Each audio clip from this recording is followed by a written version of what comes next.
நீதிமான்களே, கர்த்தருக்குள் களிகூறு. துதி செய்வது செம்மையானவர்களுக்கு. புறமண்டலத்தினால் கர்த்தரை துதித்து 10 நரம்பு வீணையினாலும் அவரை கீர்த்தனம் பண்ணுங்கள். அவருக்கு புதுப்பாட்டை பாடுங்கள். ஆனந்த வாத்தியங்களை நேர்த்தியாய் வாசி.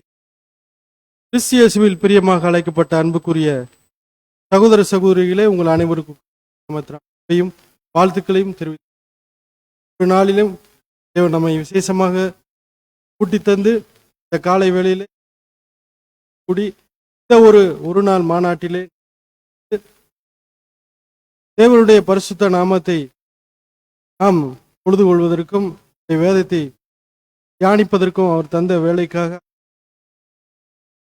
ஸ்தோத்திரங்களை ஏறெடுத்துக்கொண்டு இந்த ஒரு கூடுகைக்கு ஆரம்பமாக நாம் அனைவரும் எழுந்து நின்று பாடல் எண் 20, பாடல் புத்தகத்தில் உள்ள பாடல் எண் 20, யாவே உம் அருளை தாருமே என்ற பாடலை நாம் அனைவரும்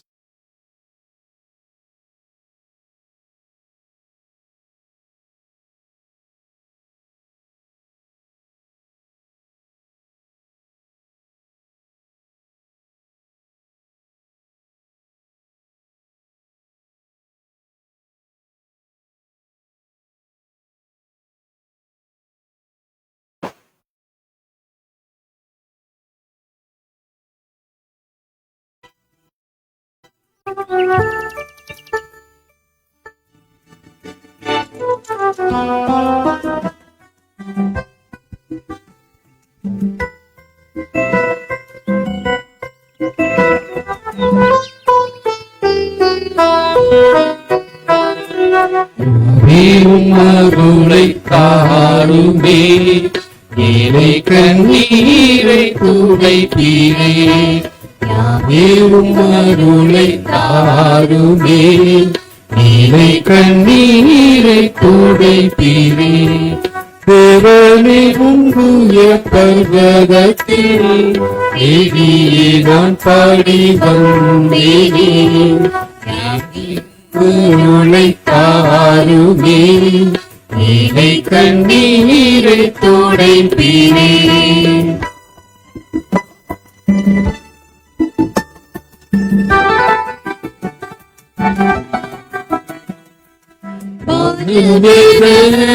கண்ணோக்கமே வாழ்வு தருவாய் நீக்கமும்.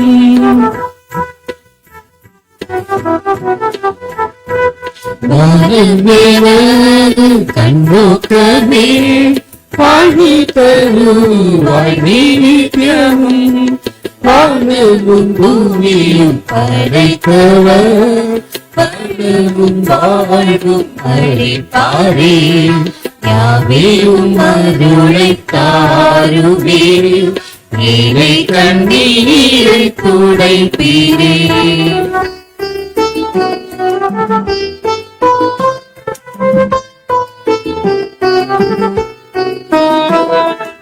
இஸ்ரவேல் காக்கும் இனியவர் தீமையாவென்றும் உறங்காதே.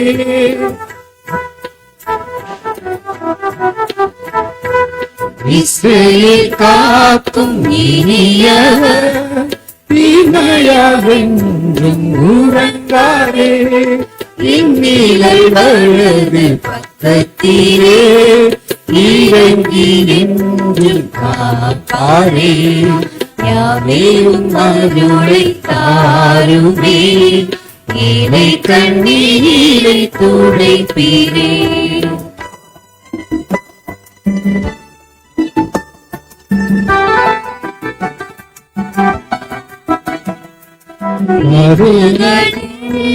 பிறக்குவார் தீவிரித்தே உறவுவார்.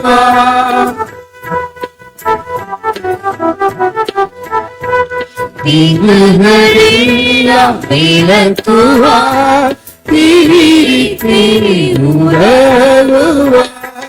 பகலும் இரவும் காத்திடுவார் பாங்குடன் என்றும் என்றுமே. யாவேவும் அருளை தாருமே, ஏழை கண்ணீரை துடைப்பீரே.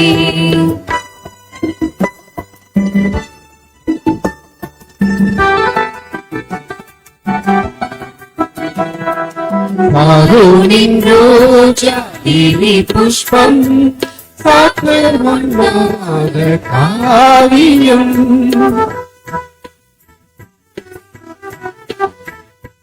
சாரோனின் ரோஜா லிலி புஷ்பம் சாத்திரமொன்றாத காவியம்.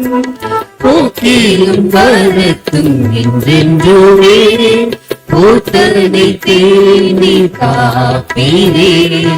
யாவேவும் அருளை தாருமே, ஏனை கண்ணீரை துடைப்பீரே. யாவேவும் அருளை தாருமே, ஏனை கண்ணீரை துடைப்பீரே.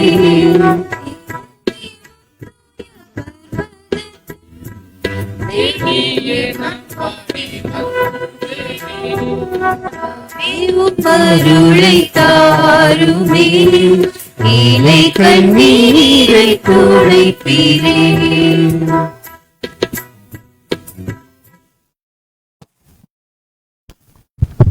இந்த ஒரு கூடுகைக்கு ஆரம்ப ஜெபத்தை நம்முடைய அன்பு சகோதரர் தனசந்தானம் அவர்கள் நம்முடைய ஏறெடுப்பார்கள்.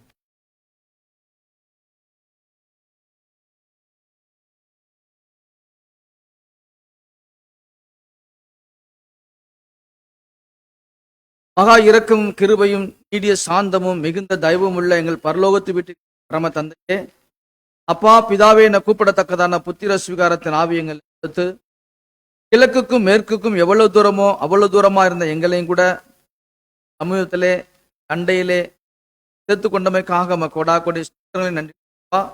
தகப்பனே, இந்த நாளிலும் கூட இந்த ஒரு நாள் மாநாட்டை உங்க கரத்துல ஒப்பு கொடுக்குறையா.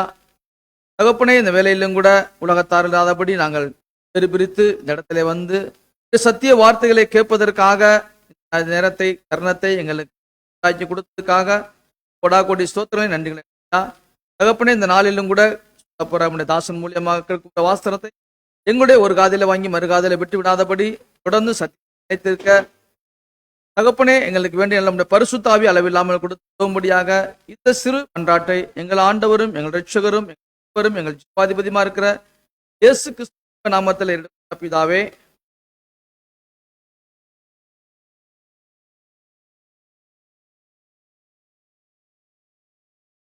நாளுக்குரிய பரலோக மன்னாவை சகோதரர் ராஜ்குமார் அவர்கள் நம்முடைய வாசிப்பார்.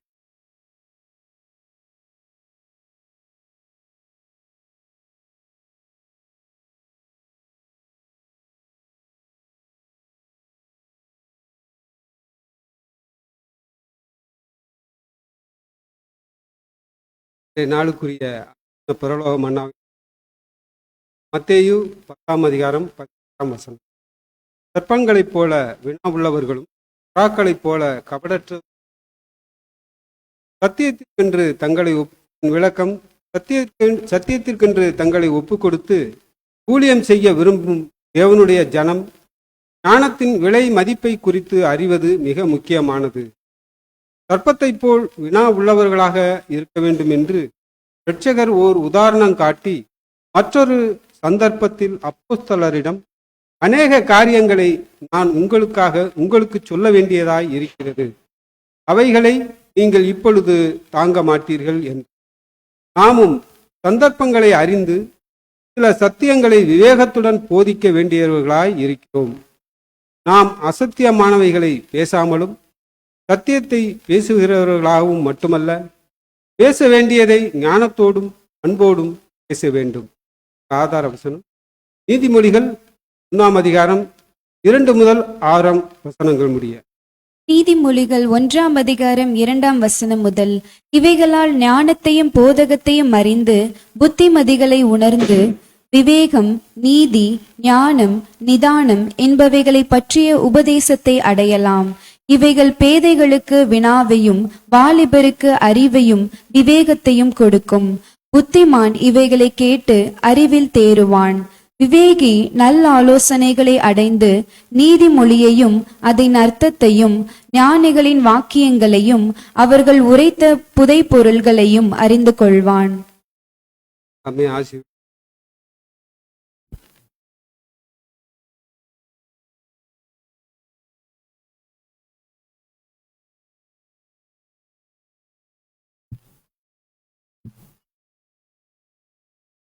கிறிஸ்துவில் பிரியமான சகோதர சகோதரிகளே, தேவனுடைய கிருபையினால் இன்றைய தினத்தில் கூட இந்த ஒரு நாள் கூடுகையிலே முதல் பாடமாக நாம் பார்க்க இருப்பது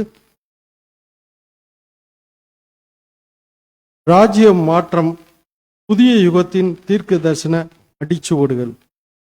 ராஜ்ய மாற்றம், புதிய யுகத்தின் தீர்க்க தரிசன அடிச்சுவடுகள் என்ற தலைப்பிலே தேவ செய்தி வழங்கும்படி அன்பு சகோதரர் தீபன் அவர்களை அனைவர் சார்பாக அன்போடு அழைக்கிறேன்.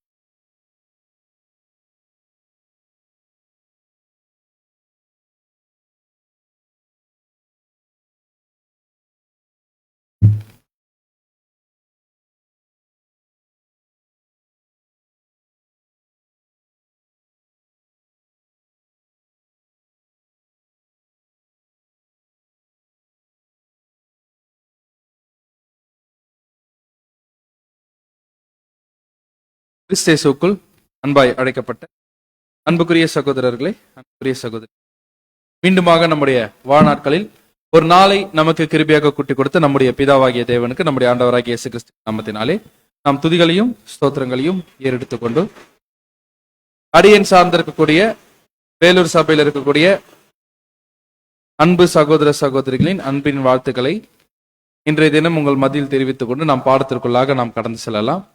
ஸோ இன்னைக்கு நம்ம பார்க்கக்கூடிய பாடத்தினுடைய தலைப்பு என்ன அப்படின்னு பார்த்தோம்னா, kingdom shift, prophetic footprints of the new era. So தமிழ்ல இந்த டைட்டில் எப்படி சொல்லலாம் அப்படின்னு பார்த்தீங்கன்னா, ராஜ்ய மாற்றம், புதிய யுகத்தின் தீர்க்க தரிசன அடிச்சுவடுகள் அப்படின்ற தலைப்பின் கீழ் நம்ம என்ன பண்ண போறோம்னா நம்ம பாடத்தை பார்ப்போம்.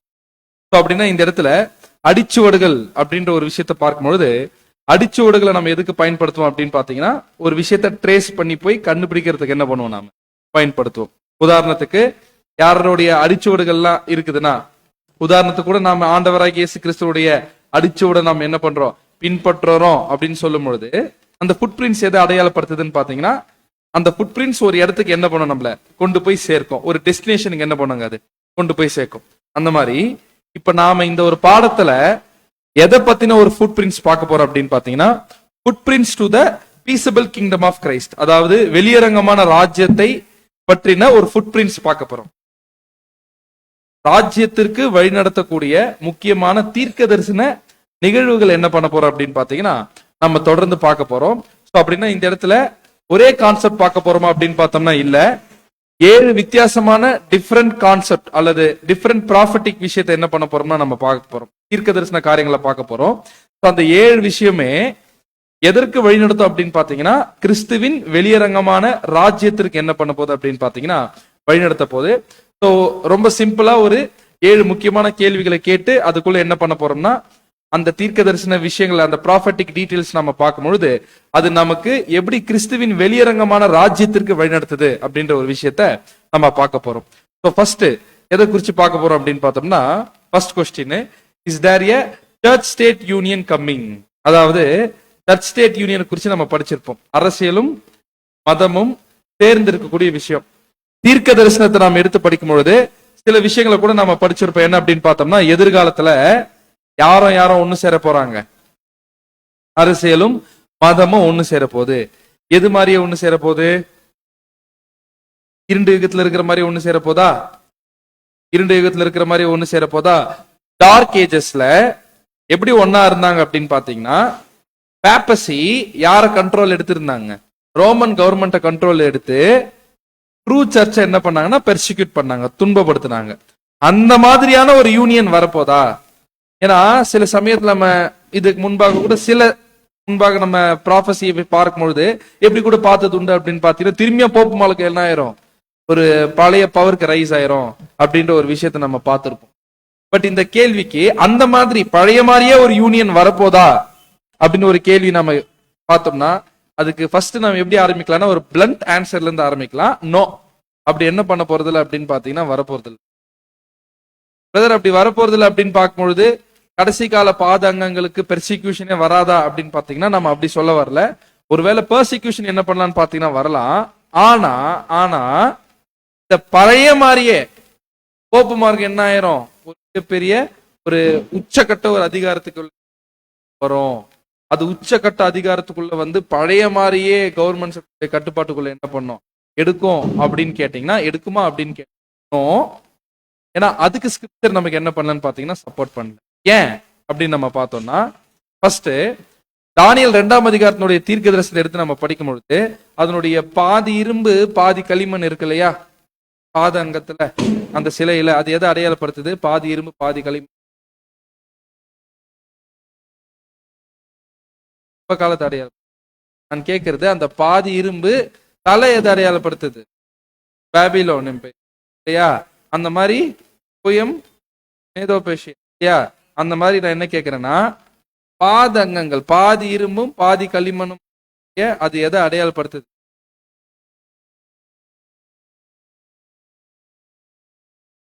ஐநா சபையா அப்படின்னு நாம் எடுத்திருப்போம். எப்போ அப்படின்னு பாத்தீங்கன்னா 5வது சப்ஜெக்ட்ல பேசிக்ல நாம் என்ன எடுத்திருப்போம்.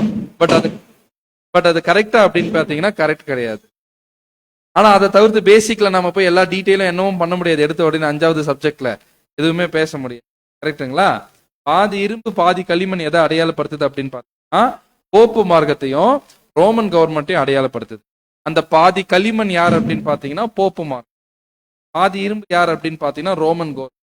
அவங்க 2 பேரும் என்ன பண்ண மாட்டாங்கன்னா ஒத்து வர மாட்டாங்க. ஆனா என்ன பண்ணுவாங்க? மிக்ஸ் ஆகி இருப்பாங்க அப்படின்னு நம்ம பாக்குறோம். அப்படின்னா இப்படிதான் போப்பு மார்க்கம் டார்க் ஏஜஸ்ல என்ன பண்ணாங்கன்னா இருந்தாங்க. விச் மீன் என்ன ஆகல அப்படின்னு பாத்தீங்கன்னா ஃபுல் அந்த என்ன சொல்றது மனசார சேர்ந்து இருந்தாங்களா அப்படின்னு பாத்தீங்கன்னா அவங்க மனசார என்ன பண்ணல, சேரல. அப்படின்னா கிளியரா இந்த இடத்துல இந்த பாதி இரும்பு பாதி களிமண் என்பது எதை அடையாளப்படுத்துது அப்படின்னு பாத்தீங்கன்னா இது சர்ச் ஸ்டேட் யூனியனை அடையாளப்படுத்துது. சர்ச் ஸ்டேட் யூனியன் அப்படின்னா அரசியலும் மதமும் சேர்ந்து இருந்த நிலைமை. ஐரோப்பா கண்டத்துல இப்படிதான் என்ன பண்ணிருந்தாங்க, அவங்க ஆக்சுவலா சேர்ந்திருந்தாங்க. ஸோ ஆக்சுவலா அதை தான் ஆண்டவர் என்ன பண்ணாருன்னு பாத்தீங்கன்னா புறஜாதியாரின் காலங்கள் முடியும் பொழுது அடிச்சு உடைச்சார். எப்போ எக்ஸாக்டா முடிஞ்சது? 1914ல என்ன ஆகுதுன்னு பாத்தீங்கன்னா அந்த சிலையினுடைய பாதத்துல வந்து கல்லு மோதுது அப்படின்றத நம்ம பாக்குறோம். ஸோ ஆக்சுவலா நமக்கு ஏற்கனவே நிறைய ப்ராஃபட்டிக் விஷயம் தெரியுன்றதுக்காக நான் என்ன விஷயங்களுக்குள்ள அப்படியே மூவ் பண்ணி போயிட்டு இருக்கேன். நான் திரும்பி அதுக்குள்ள போயிட்டோம் அப்படின்னு பாத்தீங்கன்னா அது தனியா என்ன ஆயிரும் நமக்கு. இப்ப என்ன அப்படின்னு பாத்தீங்கன்னா இந்த பாதி இரும்பு பாதி களிமண் இருக்கக்கூடிய அந்த ஒரு கண்டிஷனை தான் 1914ல என்ன பண்ணப்படுதுன்னா உடைக்கப்படுது. அது உடைக்கப்படுறதுதான் விசிபிளா நமக்கு எப்படி தெரியுது? அது உடைக்கப்பட்டுச்சா பிரதர் அப்படின்னு நீங்க பாக்குற மாதிரி இருக்கு. அது என்ன ஆயிருச்சு? அது கல் அடிச்சிருச்சு. தானியேல் 2ஆம் அதிகாரத்துல நாம என்ன பண்ணிட்டோம்? நாம அதை பார்த்தோம். அதை நாம எப்படி கால்குலேட் பண்றோம்?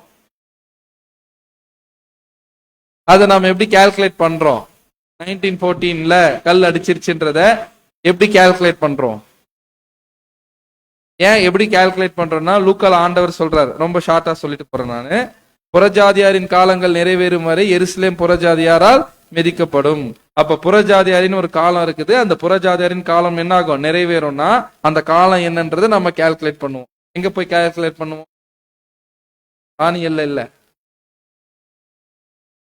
லேவியராகமம் 26ஆம் அதிகாரத்துல தேவன் சொல்லுவார், எங்களுக்கு கீழ்ப்படியாம போனீங்கன்னா 7 எத்தனையா அவங்களை நான் என்ன பண்ணுவேன்?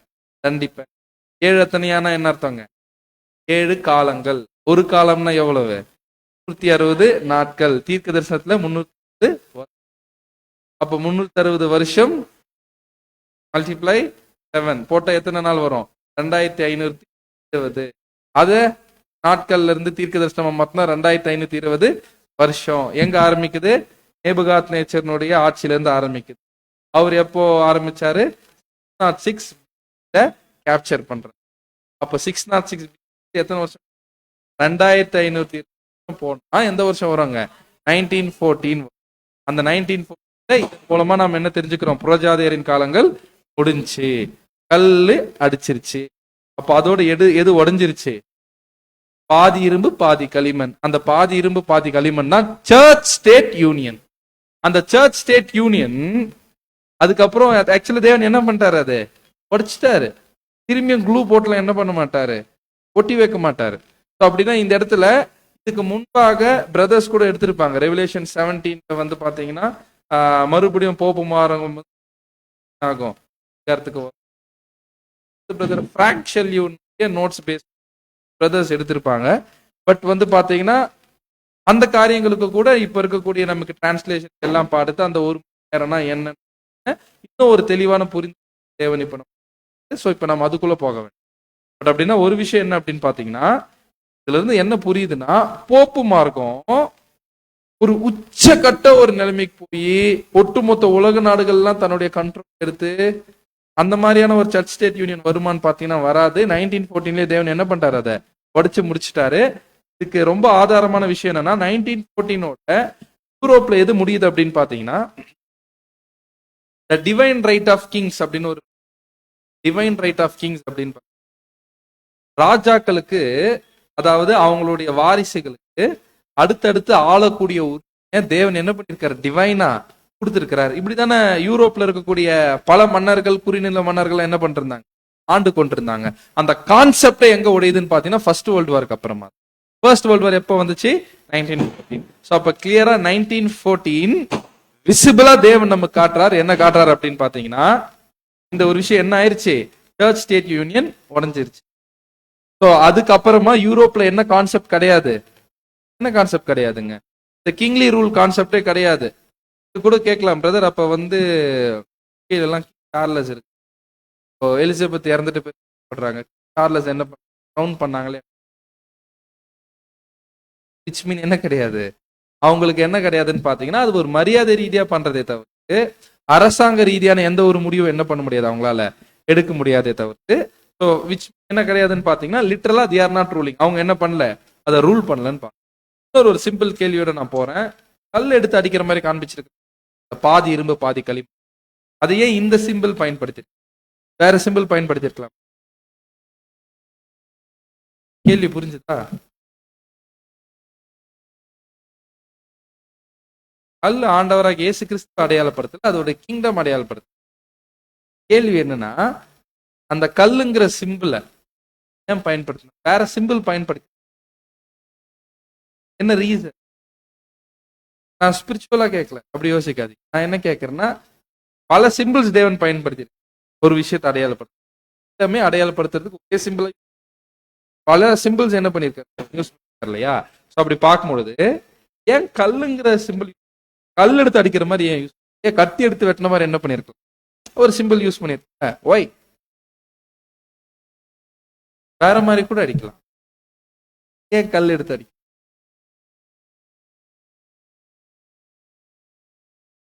நியாய பிரமாணம் அடிச்சா நொறுங்கிடும்,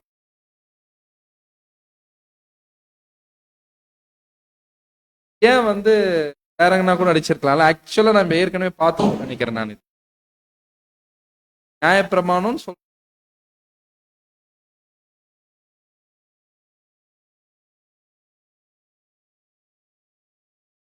வெரி குட்.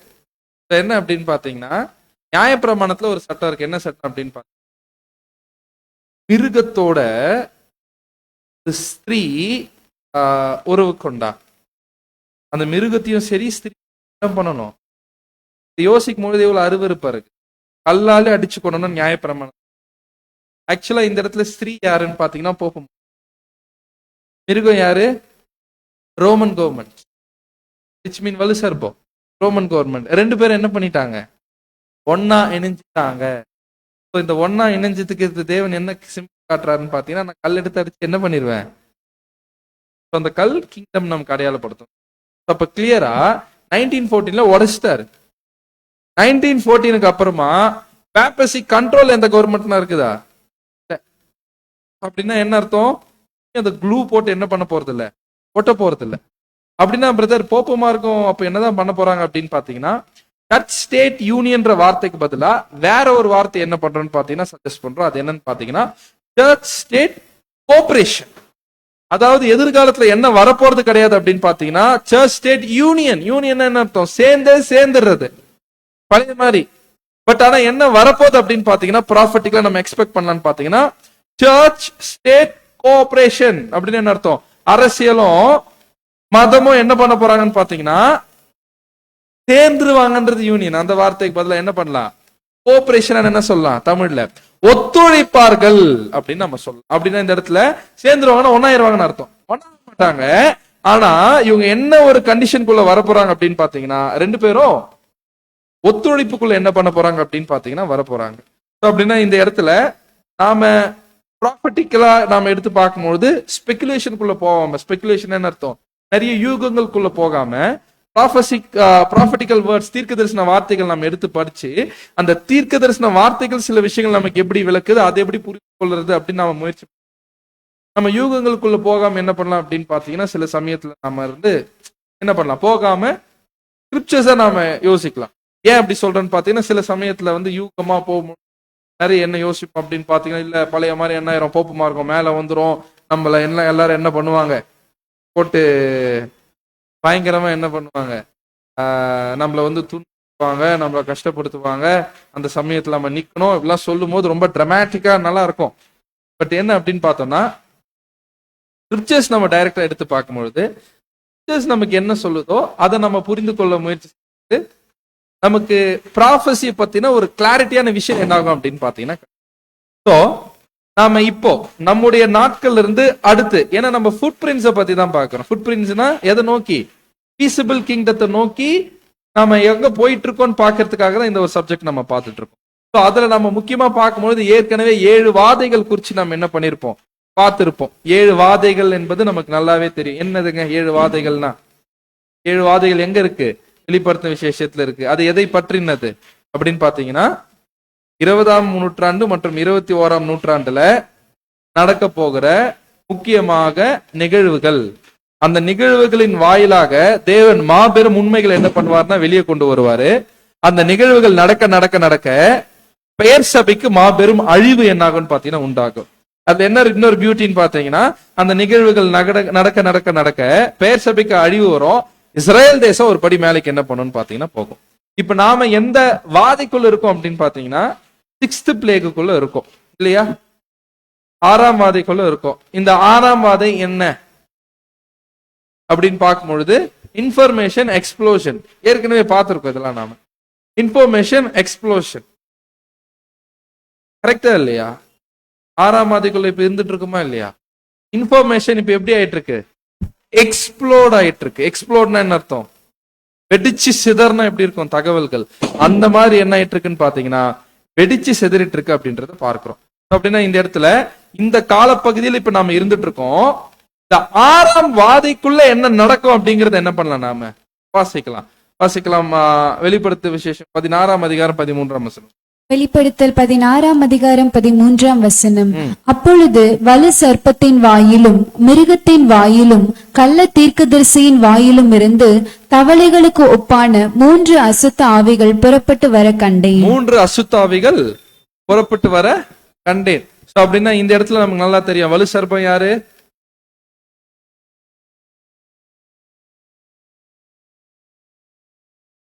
சிவில் கப்பாவா இருக்கும், யாரு கோபமா இருக்கும். கள்ள தீர்க்கதரிசி நாம என்ன பிலீவ் பண்றோம்னா மற்ற டினாமினேஷன் இல்லையா.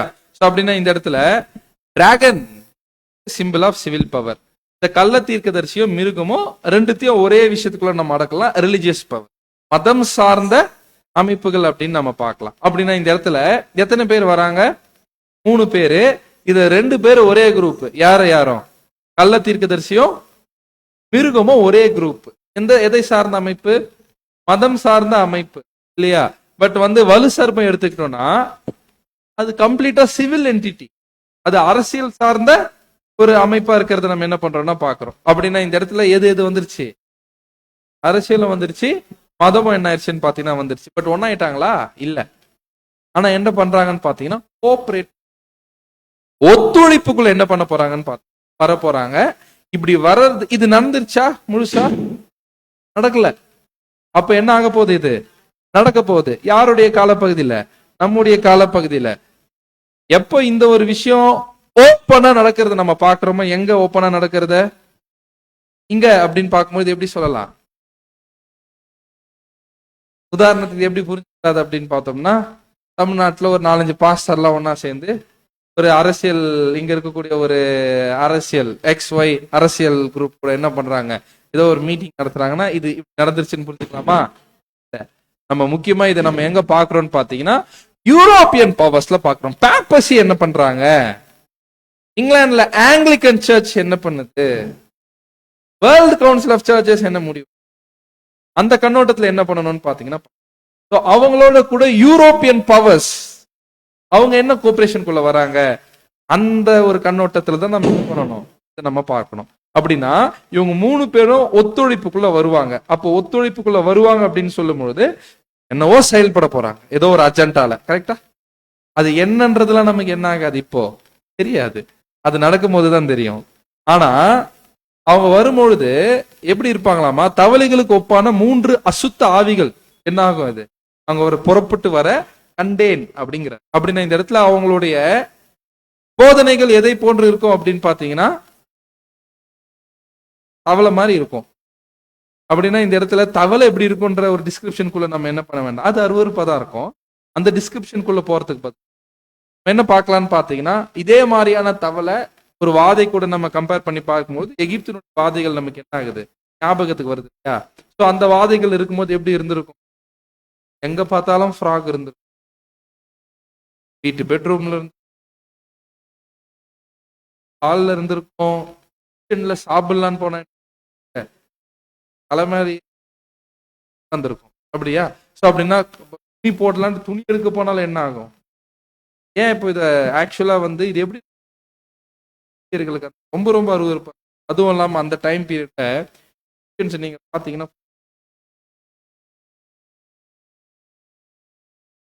அதுவும் ஈவன் சகோதரிகள் பிக் தான் வச்சிருக்கும். ஏன் அப்படின்னு ஒரு அப்பேற்பட்ட எகிப்தியர்களுக்கு இது எப்படி இருந்திருக்கும், இந்த வாதை வரும் பயங்கர டிஸ்கஸ்டிங் இடத்துல. அந்த இடத்துல இருந்து ஃப்ராக் கிட்ட இருந்து யாருமே என்ன முடியாது, தப்பிச்சே இருக்க முடியாது. cannot escape from fox. அதுதான் இங்க பாயிண்டா நாம என்ன பண்றோம், இந்த 3 அசுத்த ஆவிகள் புறப்பட்டு வர கண்டேன் அப்படின்னு நம்ம பார்க்கும்பொழுது இந்த அசுத்த ஆவிகள் எங்கெங்கெல்லாம் இருக்கும் அப்படின்னு கேட்டா என்ன சொல்லலாம், எல்லா இடத்துலயும் இருக்கும். உலகம் ஃபுல்லா என்ன பண்ணுங்க. இது அடுத்தது என்ன பார்க்கறோம்னா, அவைகள் அற்புதங்களை செய்கிற பிசாசின் ஆவிகள் அப்படின்னு நம்ம பார்க்கிறோம். இந்த ஆவிகள் ஸ்பிரிட் எதை அடையாளப்படுத்துதுன்னா டீச்சிங்ஸ். அப்படின்னா இவங்களுடைய ஒத்துழைப்புல சில போதனைகளை என்ன பண்ணுவாங்க, அவங்க சம் டீச்சிங்ஸ் என்ன பண்ணுவாங்க, சில இன்ஃபர்மேஷன் என்ன பண்ணுவாங்கன்னு பாத்தீங்கன்னா வெளியே கொண்டு வந்து வைப்பாங்க. பட் இது எப்படி இருக்கும் அப்படின்னு பாத்தீங்கன்னா அது அசுத்தமா இருக்குது அப்படின்றத நம்ம பார்க்கிறோம்.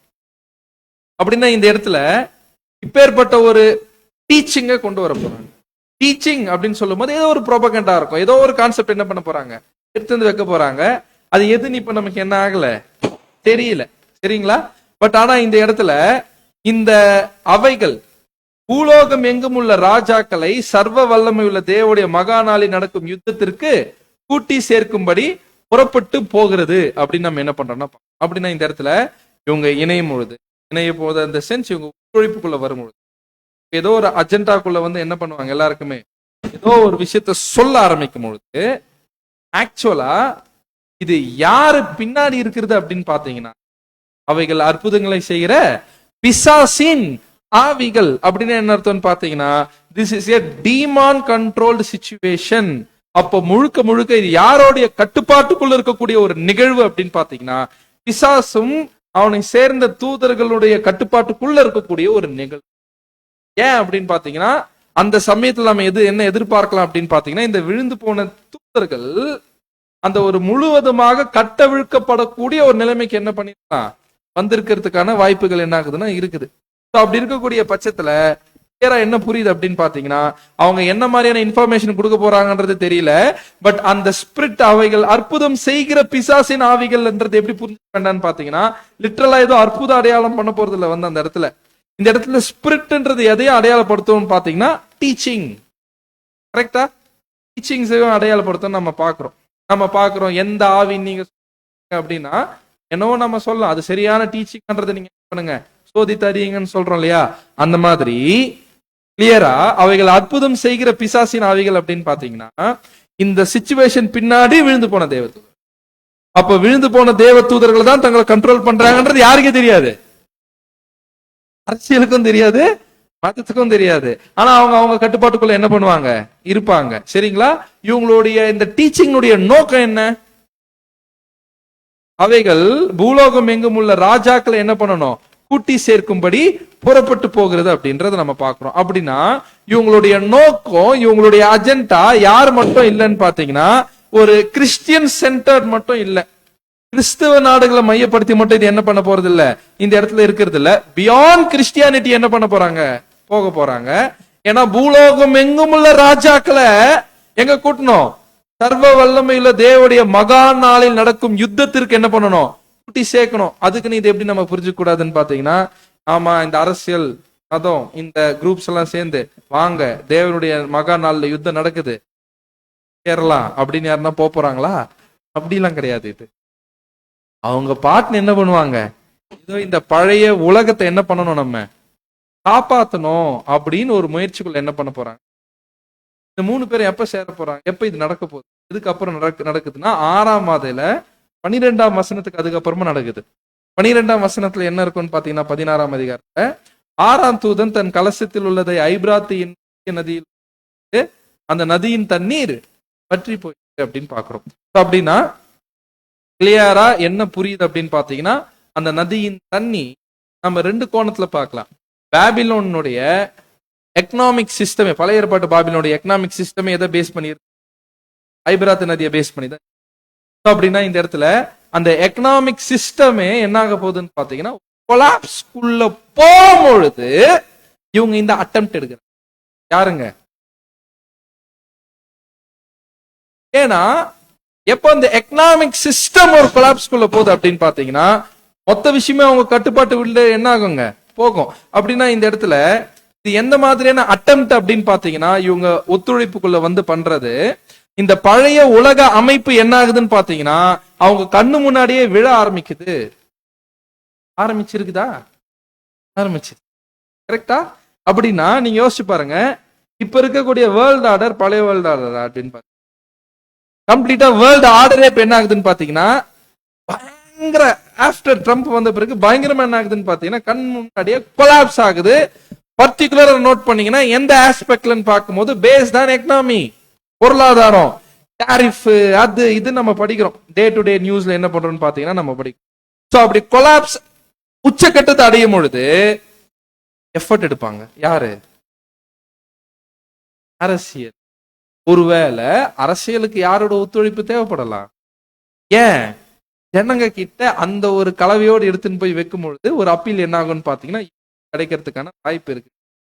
அப்படின்னா இவங்க பூலோகம் எங்கும் உள்ள ராஜாக்களை நோக்கி என்ன பண்றாங்க, போறாங்க அப்படின்னு சொல்லும் பொழுது இவங்களுடைய அஜெண்டா யாரை நோக்கி மட்டும் கிடையாது, நாட் ஒன்லி கிறிஸ்டியன், வேர்ல்ட். அப்படின்னா இந்த இடத்துல கிளியரா என்ன புரியுது, இந்த ஒத்துழைப்பு வராங்க. ஏன் வராங்க? அவங்க கண்ணு முன்னாடியே அவங்க நேசிச்ச உலகம் என்ன ஆகுது, இடிஞ்சு விழுது. ஐயோ அது இடிஞ்சு விழக்கூடாதுன்னு பிடிக்கணும். அது பிடிக்கிறதுக்காக என்ன பண்றாங்க, வராங்க.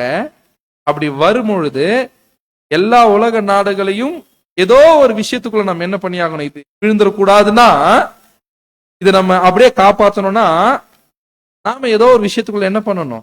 ஏன் ஏதோ ஒரு விஷயம் அப்படின்னு சொல்றேன்னா, அது என்ன விஷயம் தெரியாது நமக்கு, அது நடக்கும்போது தான் தெரியும். சோ அந்த ஒரு கான்செப்ட்குள்ள நம்ம என்ன பண்ணணும், வரணும்னு ஏதோ ஒரு விஷயத்த, உதாரணத்துக்கு யோசிச்சு பாருங்களேன், உதாரணத்துக்கு புரிஞ்சுக்கிறதுக்கு சொல்றேன், அந்த ஏதோ ஒரு விஷயம் குளோபல் எக்கனாமி எடுத்துக்க, உலக பொருளாதாரம் அல்லது தாராளமயமாக்குதல், அதெல்லாம் நம்ம கேட்டிருப்போம்.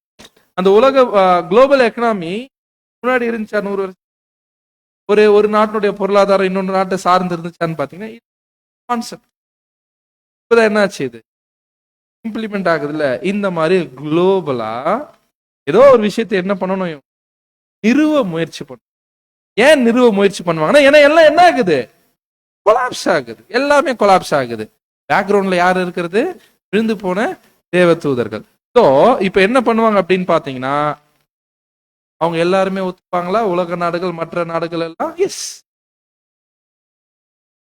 இப்படி அவங்க ஒத்துக்கிறது என்ன ஆகும்னு பாத்தீங்கன்னா, அந்த பூலோகம் எங்கும் ராஜாக்களை சர்வ வல்லமையுள்ள தேவனுடைய மகா நாளில் நடக்கும் யுத்தத்திற்கு கூட்டி சேர்க்கும்படி புறப்பட்டு போகிறது. அப்படின்னு என்ன அர்த்தம்னா, இவங்க போடுற பிளான் என்ன ஆயிர போகுது அப்படின்னு பாத்தீங்கன்னா, ஆட்டோமேட்டிக்கா இவங்களை இந்த இடத்துக்கு கூட்டி சேர்த்துருமா, தேவனுடைய மகா நாளில் நடக்கக்கூடிய இடத்திற்கு கூட்டி சேர்க்கும். அப்படின்னா உங்களுக்கு இப்படி சேர்க்கணும்னா அவங்களுக்கு தெரியாது, தேவன் என்ன பண்றாரு, அதை அப்படி அனுமதிக்கிறாரு அப்படின்னு பாக்குறோம். அப்படின்னா இந்த இடத்துல தேவன் என்ன பண்றாருன்னா அவங்க ஆக்ஷன்ஸை பார்த்து சொல்றாரு, என் கூட இவங்க யுத்தம் பண்றதுக்காக என்ன பண்றாங்க, ஒரு பர்பஸை செய்யறாங்க.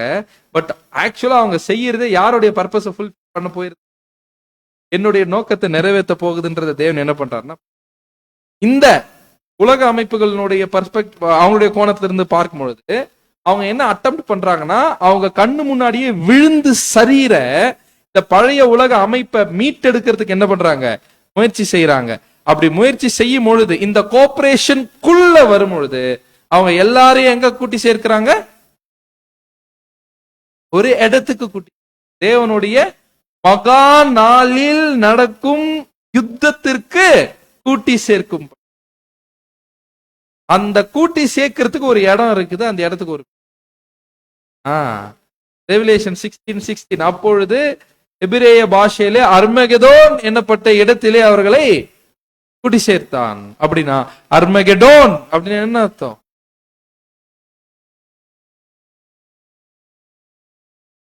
காடு மேடு பள்ளமா, அப்படி இல்ல இல்ல. என்ன அப்படின்னு பார்த்தோம்னா, அர்மகெதோன் அப்படின்ற வார்த்தையினுடைய ஹீப்ரு வேர்ட்னுடைய அதனுடைய அர்த்தம் என்னன்னு பாத்தீங்கன்னா மவுண்ட் ஆஃப் டெஸ்ட்ரக்ஷன். அதனுடைய ஹீப்ரு கோட்னுடைய அர்த்தம் என்ன, மவுண்ட் ஆஃப் டெஸ்ட்ரக்ஷன், அழிவின் மலை. அப்போ அழிவின், இப்ப எந்த இடத்துக்கு கூட்டி சேர்க்கப்படுறாங்க இவங்க எல்லாருமே, அழிவின் மலைக்கு கூட்டி சேர்க்கப்படுறாங்க. மலை உலகத்துல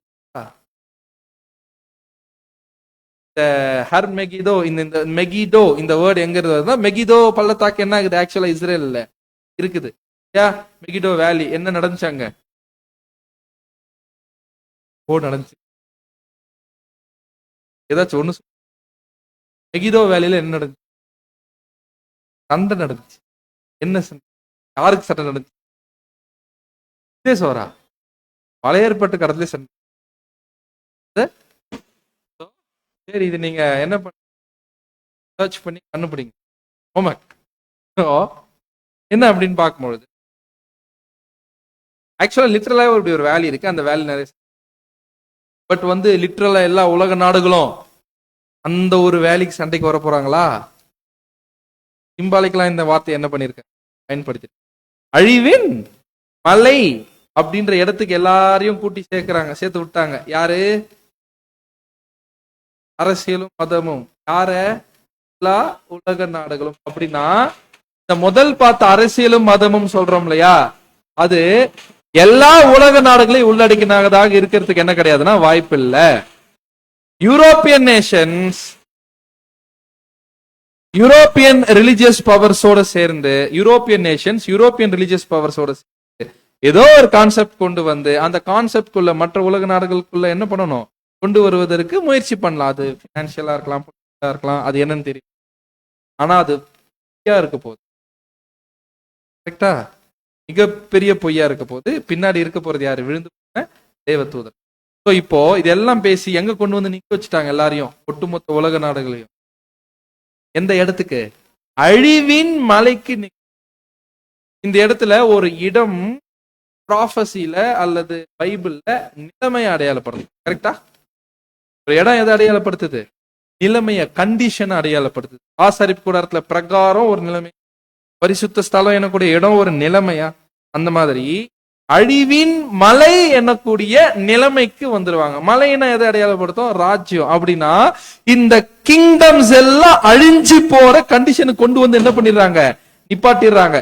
ஆக்சுவலா அவங்க என்ன நினைச்சிட்டு வராங்க, இந்த பழைய உலக அமைப்பை என்ன பண்ணிடலாம் அப்படின்னா காப்பாத்திரலான்னு ஒரு சிஸ்டம் கொண்டு வந்தா அது எங்க கொண்டு நிக்க வைக்க போகுது, இங்க கொண்டு நிக்க வைக்க போகுது அப்படின்றத நம்ம பாக்குறோம். அப்ப கிளியரா இவங்க பண்ற வரக்கூடிய விஷயம் தேவனுக்கு ரொம்ப ஈஸியாக போகுது. ஏன்னா எல்லாத்தையும் ஒரு பாயிண்ட்ல என்ன பண்ண போறாங்க, நிறுத்த போறாங்க. கொஞ்சம் எளிமையா புரிஞ்சு, ஏற்கனவே அழகா பண்ணிட்டு நம்ம செப்பனியாலெல்லாம் படிப்போம். நம்ம என்னுடைய கோபத்தை அவங்க மேல கொட்டுறதுக்காக நான் சகல ஜாதிகளையும் அப்படின்னா ஒரு இடத்துல கூப்பிட்டு லிட்டரலா உலக நாடுகள் அவரோட கோபத்தை கொட்ட போறது கிடையாது. என்ன பண்றாருன்னா, உதாரணத்துக்கு நம்ம புரிஞ்சுக்கலாம், குளோபல் எக்கனாமி. ஏன் பயப்படுறோம் ட்ரம்ப் டாரிஃப் போட்டு, அவரு எங்க டேரிஃப் போடுறாரு? எங்க டேரிஃப் போடுறாரு? போட்டாரா இல்லையா? போட்டாரு. எங்க டேரிஃப் வரி எங்க விதிக்கிறாரு? அவங்க நாட்டுல அவர் என்ன பண்றாரு? வரி விதிக்கிறாரு. அதுக்கு ஏன் ஐயோ ஐயோ எல்லாரும் என்ன பண்றாங்க? பிரஷர் ஆகுறாங்க. விச் மீன் நம்ம பொருளை என்ன பண்ண முடியாது, கொண்டு போய் அங்க விற்க முடியாது இல்லையா? அப்போ விற்க முடியல, என்ன இங்க இருக்கிறவங்களுக்கு வேலை இல்ல. ஓனர் என்ன ஆயிருவாரு? கம்பெனி நடத்துறவரு திவாலாயிருவாரு. அப்போ யோசிச்சு பாருங்க, என்ன இப்ப தேவன் என்ன பண்ணிட்டாரு? எல்லாத்தையும் கனெக்ட் பண்ணிட்டாரு. அப்போ ஒரு பாயிண்ட்ல ஹிட் பண்ண என்ன ஆயிரும்? எல்லாமே என்ன ஆயிரும் பாத்தீங்கன்னா ஆப்ஷன் எல்லாமே என்ன ஆயிரும் பாத்தீங்கன்னா. அப்படின்னா இந்த பிசாசின் ராஜ்யத்துக்குள்ளதான் எல்லா விஷயமும். எக்கனாமிக் பிலாசபி, பொருளாதார கொள்கை, முகமதனிசம், முஸ்லிம், அவங்களுடைய பிரின்சிபல் எல்லாமே இருக்கு இல்லையா? எல்லாத்தையும் என்ன பண்ண போறாருன்னு பாத்தீங்கன்னா கம்ப்ளீட்டா அழிவுக்குள்ள கொண்டு வர போறாரு. கொண்டு வரக்கூடிய இடத்துக்கு யார் கொண்டு வந்து போறாங்க?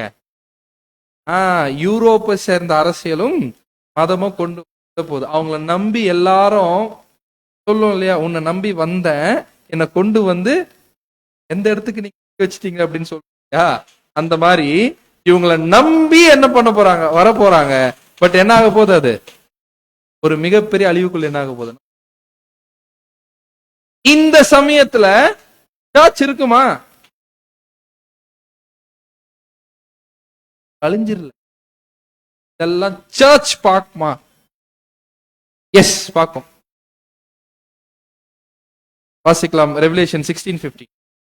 வெளிப்படுத்தல் 16:15.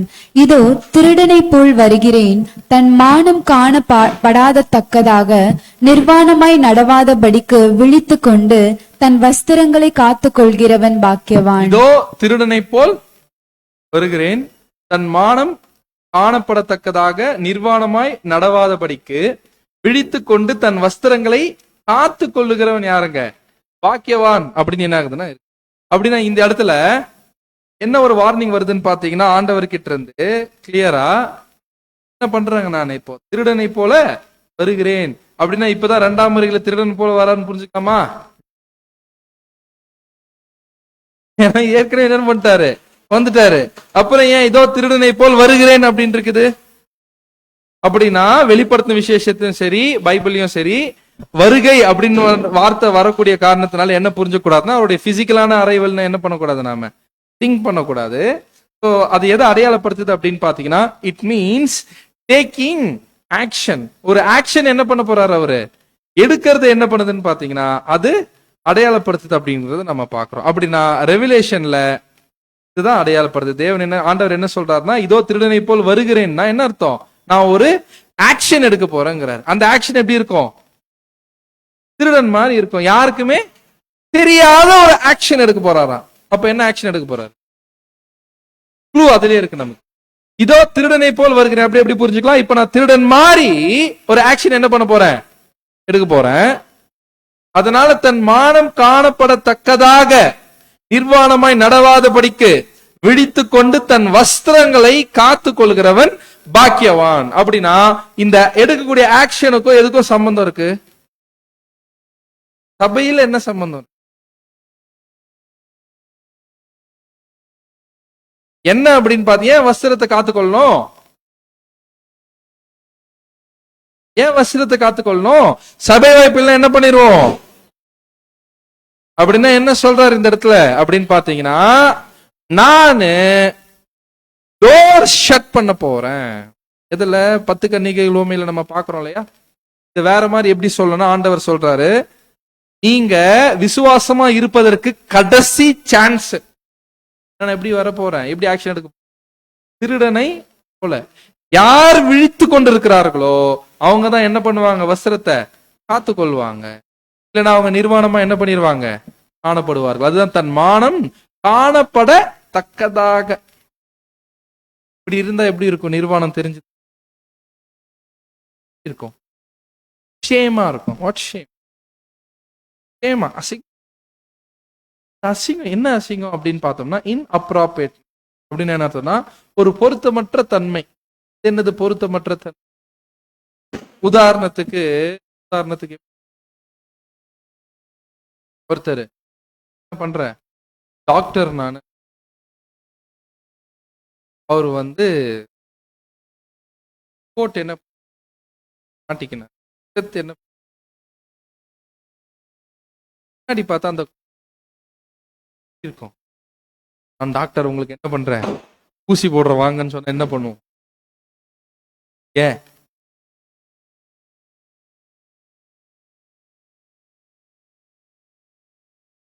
ஐயா, இப்ப உதாரணத்துக்கு வந்து இன்னொருத்தர் வந்து போலீஸ் இருக்குது சரிங்களா, ஒரு டாப் கிளாஸ் எடுத்துக்குங்க, ஹையர் கேடர், லைட்டா கிழிஞ்சிருக்கு. போலீஸ்மேன் அப்படின்னு சொன்னா எப்படி இருக்கும்? பொருத்தமற்றதா இருக்கும் இல்லை? அப்படின்னா இந்த இடத்துல நாம அந்த மாதிரி என்ன கிறிஸ்துவையே நாம என்ன பண்ணிருக்கோம், நாம பறிச்சிருக்கோம். அப்படின்னா இதுதான் living up to professions. Living up to professions அப்படின்னா அந்த வஸ்திரத்திற்கு ஏற்ற ஒரு வாழ்க்கை. உதாரணத்துக்கு டாக்டர்னா டாக்டர் மாதிரி, மிலிட்ரி மேன்னா மிலிட்ரி மேன் மாதிரி இருக்கணும். கிறிஸ்துவை தரித்து கிறிஸ்துவையே போல என்ன பண்ணும் அப்படின்னு பாத்தீங்கன்னா, அப்படின்னா என்ன ஆகிறதுக்கு அதிகப்படியான வாய்ப்புகள் இருக்கு. இந்த 3 பேர் இணைவாங்க இல்லையா, அப்ப அந்த 3 பேர் ஒன்னா இணையும் பொழுது உலகத்திலேயே ஒரு மாபெரும் மாற்றம் நடக்குமா நடக்காதா? வேர்ல்டு வைட் என்னென்ன சேஞ்ச் நடக்கும்? எக்கனாமிக்கலா நடக்கலாம், பொலிட்டிக்கலா சேஞ்சஸ் என்ன பண்ணலாம் நடக்கலாம். அந்த பிரஷர் யாருக்கு வரத்துக்கு வாய்ப்பு இருக்குது? தேவனுடைய பிள்ளைகளுக்கு என்ன இருக்கு வரத்துக்கு வாய்ப்பு இருக்குது.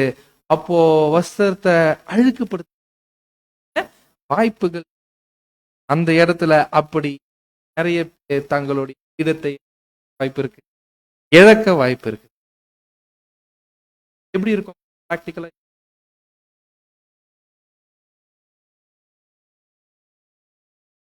பிராக்டிக்கலா சொல்லுங்க. ஒரு குளோபல் பிரஷர் நம்மள எப்படி அஃபெக்ட் ஆகிறதுக்கு வாய்ப்பு?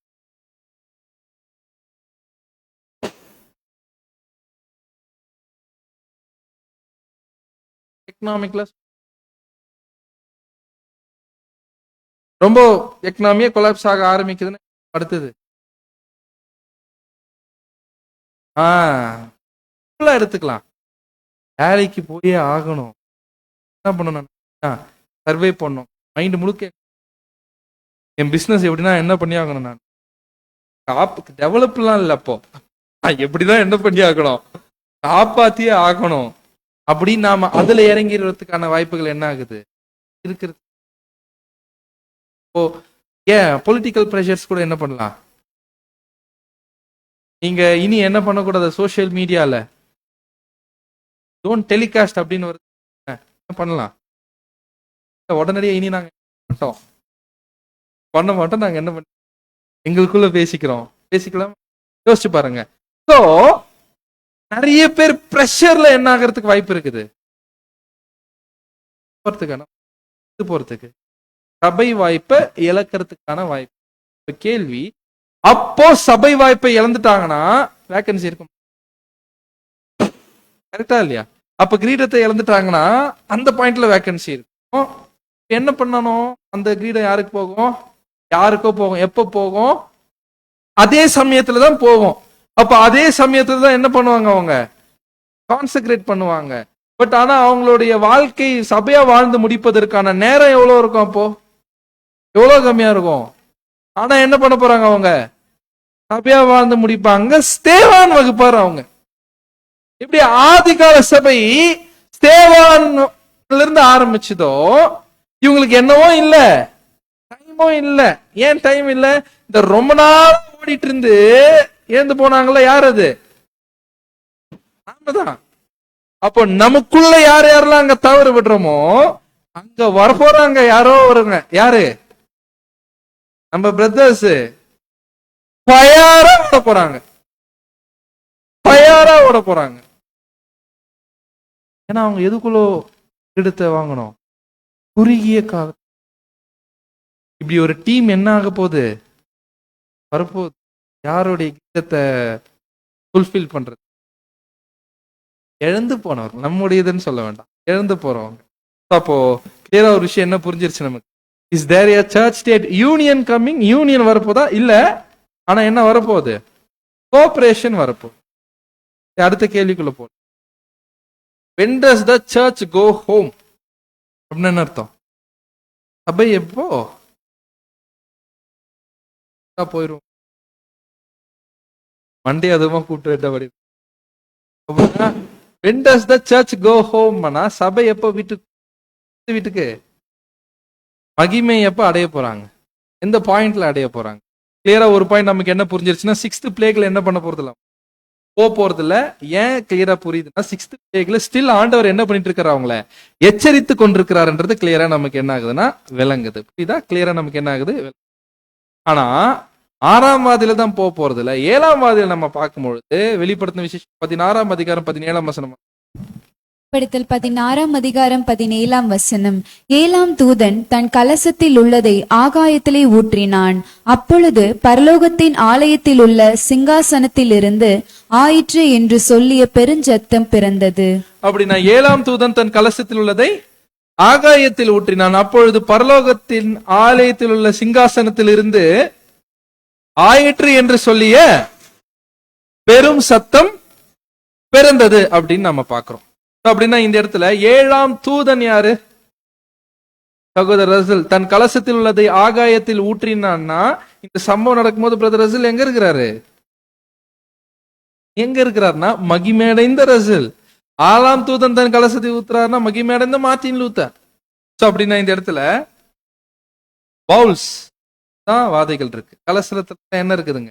வாதைகள் இருக்குது. இந்த கலசங்கள் எதை அடையாளப்படுத்துதுன்னு பாத்தீங்கன்னா, வரலாற்று ரீதியான சம்பவங்கள். அந்த சம்பவங்கள் எதை ஊற்ற போகுது அப்படின்னு பாத்தீங்கன்னா வாதைகள். இந்த வாதைகள்னா என்னன்னா வேற ஒண்ணும் கிடையாது, ட்ரூ. அப்படின்னா இந்த 7 தூதர்கள் உயிரோடு இருக்கும் போது சத்தியம் சொல்லியிருப்பாங்க. அது சமுதாயம் என்ன பண்ணிருக்காது, காது கொடுத்து.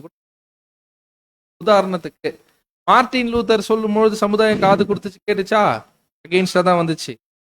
ஆனா அதை இப்போ 6ஆம் வாதைன்றது என்ன? Information explosion. யாருன்னா தடுக்க முடியுமா? உதாரணத்துக்கு மாதிரி சொன்னா, இல்லைங்க பைபிள்லாம் நீங்க படிக்கூடாதுன்னு வேர்ல்டில் இருக்கக்கூடிய ஒட்டுமொத்த வேதாகமத்தையும் எரிச்சிடறாங்கன்னு வைங்க, கற்பனைக்காக தடுக்க முடியுமா? ஏன் எங்க வந்துருச்சு டெக்னாலஜி, டிஜிட்டல் என்ன ஆயிடுச்சு, வந்துருச்சு. உதாரணத்துக்கு எல்லா வால்யூம் ரீபிரின்ஸும் எரிச்சாலும் என்ன பண்ண முடியாது, எப்படி பரவிடுச்சு இடத்துலயும். அந்த மாதிரி 7ஆம் வாதை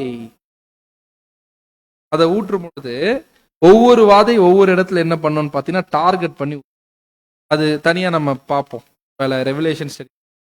என்ன அப்படின்னு பார்க்கும்போது 7ஆம் வாதை எங்க ஊத்துறாருன்னா ஆகாயத்தில் ஊற்றினான். ஏன் ஆகாயத்தை டார்கெட் பண்ணி ஊத்துறாருன்னா, ஆகாயத்துல யார் இருக்கிறது? சாத்தானும் அவனை சார்ந்த தூதர்களும் என்ன பண்றாங்கன்னு பாத்தீங்கன்னா இருக்காங்க. ஜஸ்ட் இப்ப நம்ம கொஞ்சம் ரீகால் பண்ணலாம் 6th பிளேக. ஆக்சுவலா இந்த அரசியல் மதம் திருகோவலு சர்ப்பம் கள்ள தீர்க்கதரிசி கோஆபரேஷனுக்குள்ள இருக்கும் பொழுது யார் பேக்ரவுண்ட் கண்ட்ரோல் பண்ணிட்டு? விழுந்து போன தேவதூதர். அப்படின்னா இந்த இடத்துல டைரக்டா டார்கெட்டே அங்க அடிக்கிறாருன்னு பாத்தீங்கன்னா இவங்க கருவிதான். பேக்ரவுண்ட்ல யார் இருக்கிறது? அவங்க இருக்கிறது. அப்படின்னா இந்த இடத்துல கிளியரா என்ன ஆக போகுது அப்படின்னு பார்த்தோம்னா, இந்த 7ஆம் வாதையில யார முடிச்சிருவார் அப்படின்னு திருந்தாத விழுந்து போன தேவதூதர்களுக்கு நித்திய அழிவு என்ன பண்ணிடுறாரு அந்த இடத்துல? திருந்தாத, ஏன்னா சில தேவதூதர்கள் என்ன கூட பண்ணிருக்கலாம், திருந்திருக்கலாம்னா திருந்திருக்கலாம். யாரை பார்த்து திருந்திருக்காங்க? இப்போ சர்ச்சையும் பார்த்து திருந்துறாங்க. யாரைய பார்த்து? நம்மள பார்த்து தூதர்கள் திருந்திருக்கிறாங்க. ஒரு தூதன் இப்ப திருந்தி இருந்தாருன்னு வைங்களேன், அந்த தூதனுக்கு எப்படி இருக்கும்?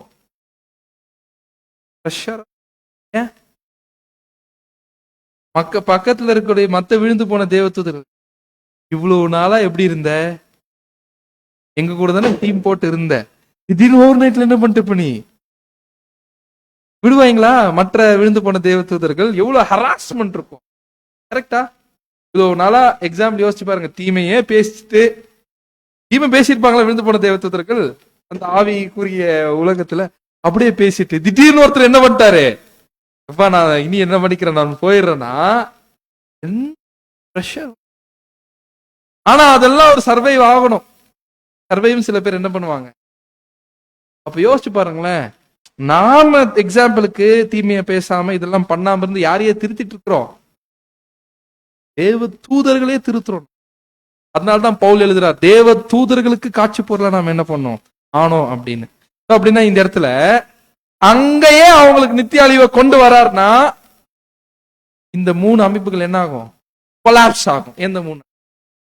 இவங்க ஒரு பெரிய பிளான் போட்டு எல்லாம் பண்ணாங்களா, அது என்ன ஆகும்னு பாத்தீங்கன்னா மிருகம், வலு சர்பம், அல்லது த ட்ரைம்வரேட் சிஸ்டம் அப்படின்ற வார்த்தையை யூஸ் பண்றார் பிரதர் ரசில்.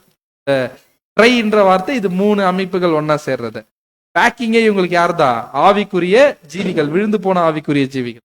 அந்த பவர்ஸ் என்ன ஆகும்னு பாத்தீங்கன்னா கொலாப்ஸ் ஆகும். ஆனா இந்த 7ஆம் வாதையை ஊத்தும் பொழுது அப்பொழுது பரலோகத்தின் ஆலயத்தில் உள்ள சிங்காசனத்தில் இருந்து ஆயிற்று என்று சொல்லிய பெரும் சத்தம் என்ன பண்ணுச்சான், பிறந்தது. ஆயிற்று. இந்த இடத்துல டெம்பிள் எதை அடையாளப்படுத்துதுன்னா காட்ஸ் பிளான். தேவனுடைய திட்டத்துல ஒரு மிக முக்கியமான ஒரு விஷயம் நடக்குது. என்ன விஷயம் நடக்குது?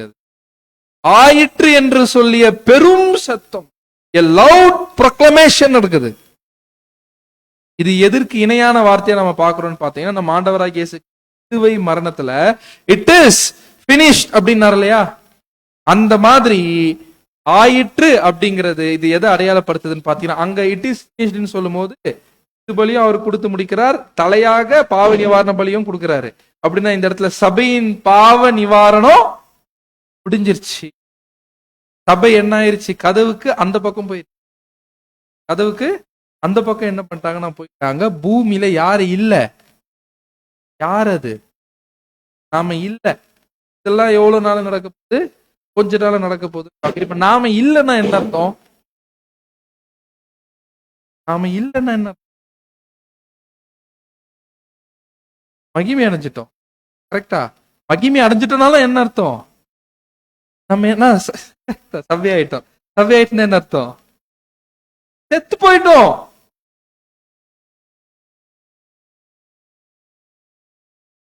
ஓ, சபையா ஆகணும், ஆகலாம் சபை இல்ல இல்ல என்னைக்கு ஆகலாம். சரி, இல்லாத அதுக்கு எப்ப தயாரா இருக்கும். சரி, எக்ஸாம்பிள் புரிஞ்சுக்கிற மாதிரி. சரி, நான் என்ன பண்றேன், நாளைக்கு தேவன் சொல்றாருன்னு வைங்க, நாளைக்கு என்ன சர்ச்சா நான் எலெக்ட் பண்றேன், இவனை எலெக்ட் பண்ணிருப்பா அப்படின்ட்டாரு. ஓகே தேவனே சொல்லிடலாமா சொல்றேன்னா என்ன அர்த்தம், செத்து போயிடுவோம்.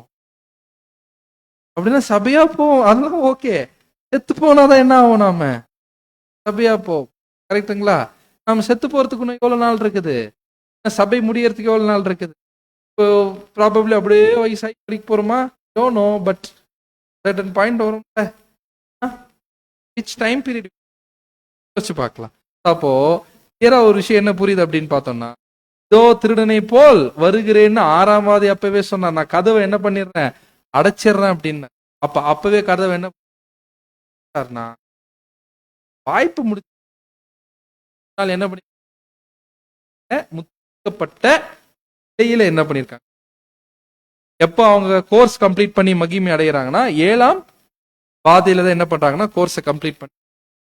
அப்படின்னா அந்த வானத்துல இருக்கக்கூடிய வல்லமைகள் மீது வாதையை ஊத்துன உடனே பவர்ஃபுல் வாய்ஸ் வருது.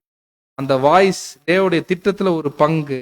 அது என்ன அப்படின்னு பார்த்தோம்னா, ஏன்னா அது சிங்காசனத்துல தேவனுடைய அத்தாரிட்டி கிட்ட என்ன ப்ரொக்ளமேஷன், அது சர்ச் இஸ் கம்ப்ளீட். சபை என்ன ஆயிருச்சு, முடிஞ்சு. இது ஒரு நாள் நடக்குது. அப்படியே பண்ண போறோமா, அடுத்த ஒரு தீபாவளி, அடுத்த ஒரு கிறிஸ்துமஸ் வந்தா கன்வென்ஷன் டிஸ்கஷன் பண்ணி சபை என்ன ஆயிருச்சு, இப்ப முடிஞ்சது அப்படின்னு சொல்லும். அடுத்தது next step of God's plan என்ன, கிரேட் கம்பெனி. கரெக்டா? இப்ப கேள்வி, கிரேட் கம்பெனிக்கு தெரியுமா சபை போயிட்டு பார்ப்பாங்கன்னா எப்படி பார்ப்பாங்க?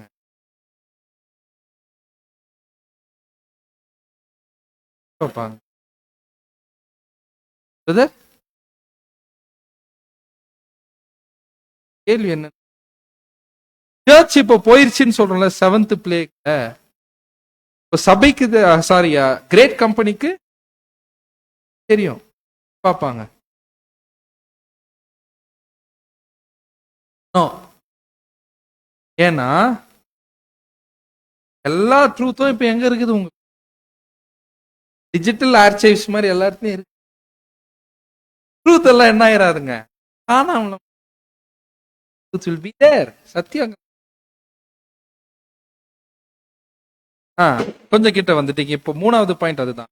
How does the great company know the church is on? நம்ம எரேமியால நம்ம பார்க்கிறோம், அறுப்பு காலம் சென்றது, கோடை காலம் முடிந்தது, நாம என்ன பண்ணல, ரட்சிக்கப்படவில்லை. அப்படின்னா என்ன புரியுது? இத்தனை வருஷம் எக்லிஷா போய் இத்தனை வருஷம் எல்லாம் இருந்து நான் என்ன பண்ணலங்க, போல. அது நல்லா, நாமோ ரட்சிக்கப்படவில்லை அப்படின்னு அர்த்தம். நாமோ பேசிக்கிறாங்க, நீயும் போல நானும். அப்பவே என்ன பண்ணி அமைதியா ஒழுக்கமா என்ன பண்ணிருக்கலாம்? நாமோ அப்போ என்ன இருக்குது? யார் convention? Convention of great company. யார் சப்ஜெக்ட்? இமேஜின் பண்ணி சொல்றேன். யார் இங்கே உட்காந்துட்டு கேட்டா சப்ஜெக்ட் எப்படி இருக்கும்? நாமோ ரட்சிக்கப்படவில்லை அப்படின்னு ஒரு பாயிண்ட் இப்போ நான் பேசுறேன்னு வைங்க, அங்க எப்படி இருக்கும் அது? ஆமா, நாமோ என்ன பண்ணல, ஏன் போல?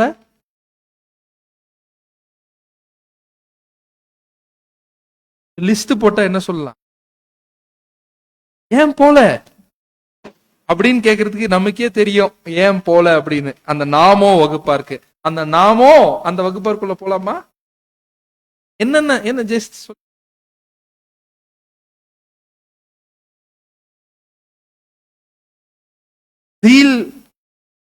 இதுல ஜீல் அதிகமா இருந்தா என்ன வரும் அந்த இடத்துல? டிசிஷன் மேக்கிங்ல டாப் நாச்சா இருப்பாங்க. டாப் நாச்னா உச்சக்கட்ட முடிவுகள் என்ன பண்ணுவாங்கன்னா எடுப்பாங்க. வேற மாதிரி என்ன சொல்லலாம், எக்ஸ்ட்ரீமிஸ்டா என்ன பண்ணிருப்பாங்க, ஒரு வாழ்க்கைய வாழ்ந்திருப்பாங்க. எக்ஸ்ட்ரீமிஸ்ட்னா யாருன்னா ஒரு எக்ஸாம்பிள் பாருங்க, வேற எந்த நேமே வரல பாருங்க, உடனடியே யார் வராரு? அப்போஸ்தல் பவுல். ஏன்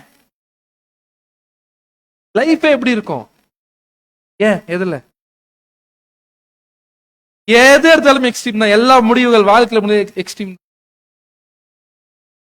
what is great company attitude? இதெல்லாம்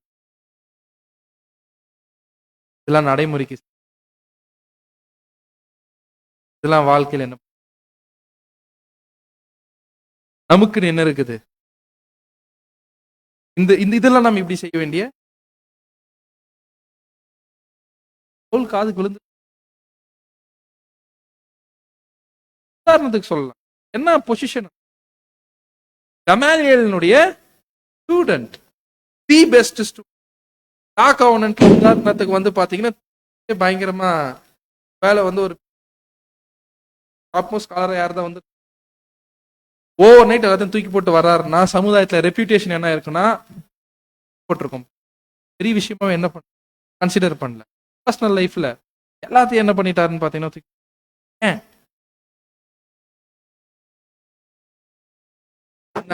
ஏன்னா ஒன் சென்ஸ் பவுலுக்கு ஏன் பார்க்கும்பொழுது அவர் பார்த்துட்ட விஷன், எதைய விஷனா பார்த்துட்டாரு?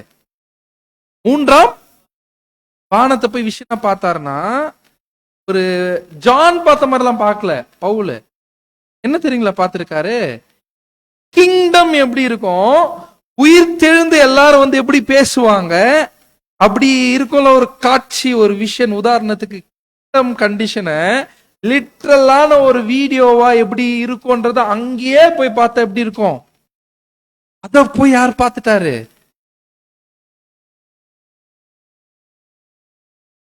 இதுக்கப்புறம் அவருக்கு என்ன?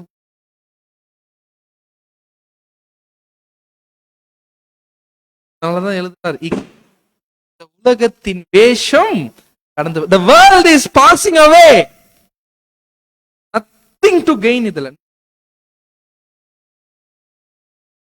எக்ஸாம்பிள், வேர்ல்ட்ல ஒருத்துக்கு சில ஆம்பிஷன், வேர்ல்டு ரினவுண்ட் சயின்டிஸ்ட் ஆயிடலாமா? யார சொல்லலாம்? உதாரணத்துக்கு Isaac Newton.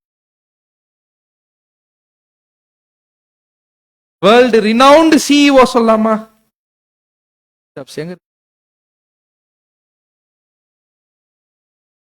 World renowned leaders, Washington, நிறைய பேர் எடுத்து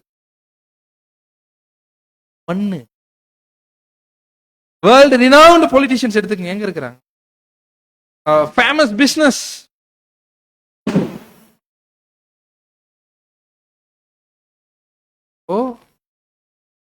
பவுல் எழுதுற கொலோசில.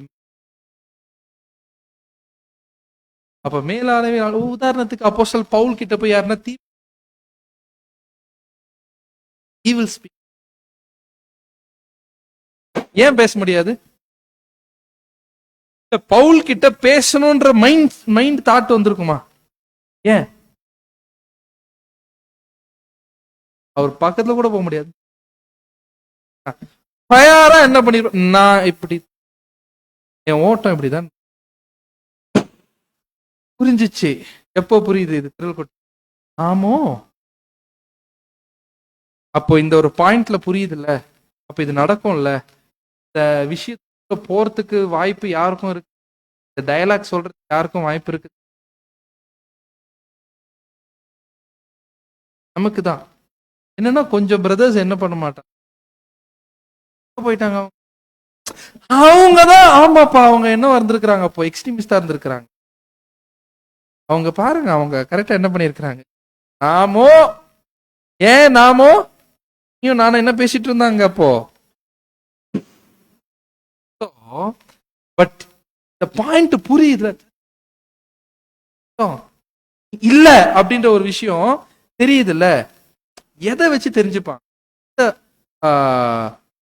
விசிபிளா கேட்கிறேன், லிட்ரலா கேட்கிறேன், எந்த இன்சிடென்ட் வச்சு தெரியும்? சர்ச் மறிக்கிறத வச்சு அப்படி இல்லை. ஒரு விஷயம், முக்கியமான வியூ என்ன அப்படின்னு பார்க்க, இந்த திரள் கூட்டத்துக்கு என்ன தெரியும்னா, திரள் கூட்டத்துக்கு என்ன தெரியும் அப்படின்னு பாத்தீங்கன்னா, இந்த 3 மாபெரும் அமைப்புகள் இருக்குல்ல, எதுங்க? மிருகம், வலு சர்ப்பம், கள்ள தீர்க்கதரிசி. கொலாப்ஸ் ஆகும் எல்லாமே கண்ணு முன்னாடி. அதே மாதிரி வந்து பாத்தீங்கன்னா இந்த இடத்துல கிளியரா அவங்களுக்கு என்ன புரியுதுன்னா, ஃபாலன் ஏஞ்சல்ஸ் விஷயத்தினால இவ்வளவு நடந்திருக்குன்றது எக்ஸ்போஸ் ஆகும். கண்ணு முன்னாடி 3 கொலாப்ஸ் ஆகி விழும்போது என்ன தெரியும்? அந்த நாமோ ரட்சிக்கப்படவில்லை. அப்ப கிளியரா என்ன புரியுது இந்த இடத்துல? 3 கொலாப்ஸ் ஆகும்பொழுது கிரேட் ட்ரிபுலேஷன் அங்க ஆரம்பிச்சிருக்கும். 3 பேர் ஒன்னா சேர போறாங்கன்றது, அந்த கோஆபரேஷன் வர போறாங்கன்னு தெரியுதா நமக்கு? தெரிஞ்சிருச்சு. அது 3 கொலாப்ஸ் ஆகும்போது யார் போயிட்டாங்கன்னு தெரிஞ்சிருச்சு. அப்ப 3 கொலாப்ஸ் ஆகும்போது நாம அங்க இருந்தோம்னா நமக்கு என்ன தெரிஞ்சிடும்? இப்படிதான் தெரிஞ்சுக்கும். யாருங்க? Great company. அடுத்த பாயிண்ட்டுக்கு நம்ம என்ன பண்ணலாம்? டிஃப்ரெண்ட் ஆஸ்பெக்ட்ல டிஃப்ரெண்ட் சப்ஜெக்ட்ஸ். ஃபைன். இப்போ அடுத்தது 4th பாயிண்ட் என்னன்னா, what and when is the smiting of Jordan? எது அல்லது எப்பொழுது யோர்தான் அடிக்கப்படுறது? ஸ்மைட்டிங் ஆஃப் ஜோர்டன் என்ன கான்செப்ட்? யார் அடிக்கிறது? எலிசாவா? எலிசா அடிச்சிருக்காரா யோர்தானே? எலிசா யோர்தான் அடிச்சிருக்காரா? எலியாவா என்ன பண்ணிருக்காரு? அடிச்சிருக்காரு. யாருடைய இதை பார்க்க போறோம்னா, எலியா ஜோர்டன் அடிச்சது என்ன பண்ண போறோம் நம்ம பார்க்க போறோம். நம்ம வாசிக்கலாம் 2 ராஜாக்கள் 2ஆம் அதிகாரம் 1ஆம் வசனம். 2 ராஜாக்கள் 2ஆம் அதிகாரம் 1ஆம் வசனம். கர்த்தர் எலியாவை சுழல் காற்றிலே பரலோகத்திற்கு எடுத்துக்கொள்ள போகிற போது எலியா எலிசாவோட கூட கில்காலில் இருந்து புறப்பட்டு போனான். எலியா எலிசாவோடு கூட கில்காலில் இருந்து என்ன பண்றான்? புறப்பட்டு.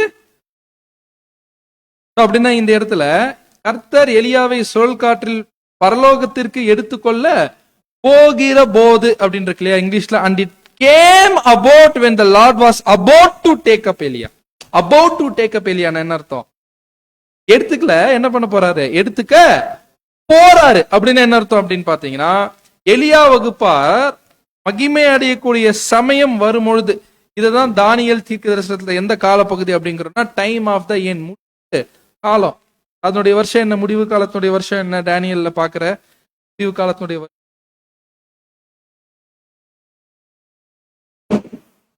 டைம் ஆஃப் த எண்ட் 1700 அப்படின்னா இங்க இருந்து தான் பல சூழல் ஆரம்பிக்குது, மாற ஆரம்பிக்குது. கர்த்தர் எலியாவை சுழல் காற்றிலே பரலோகத்திற்கு எடுத்துக்கொள்ளும். இந்த சுழல் காற்று அப்படின்னு பார்க்கும்போது 2 விதமான எபிரேய வார்த்தைகள் என்ன பண்ணப்படுதுன்னு பயன்படுத்துறார். உதாரணத்துக்கு வந்து பாத்தீங்கன்னா, ஒரு சுழல் காற்று எதை அடையாளப்படுத்த? Ferocious wind.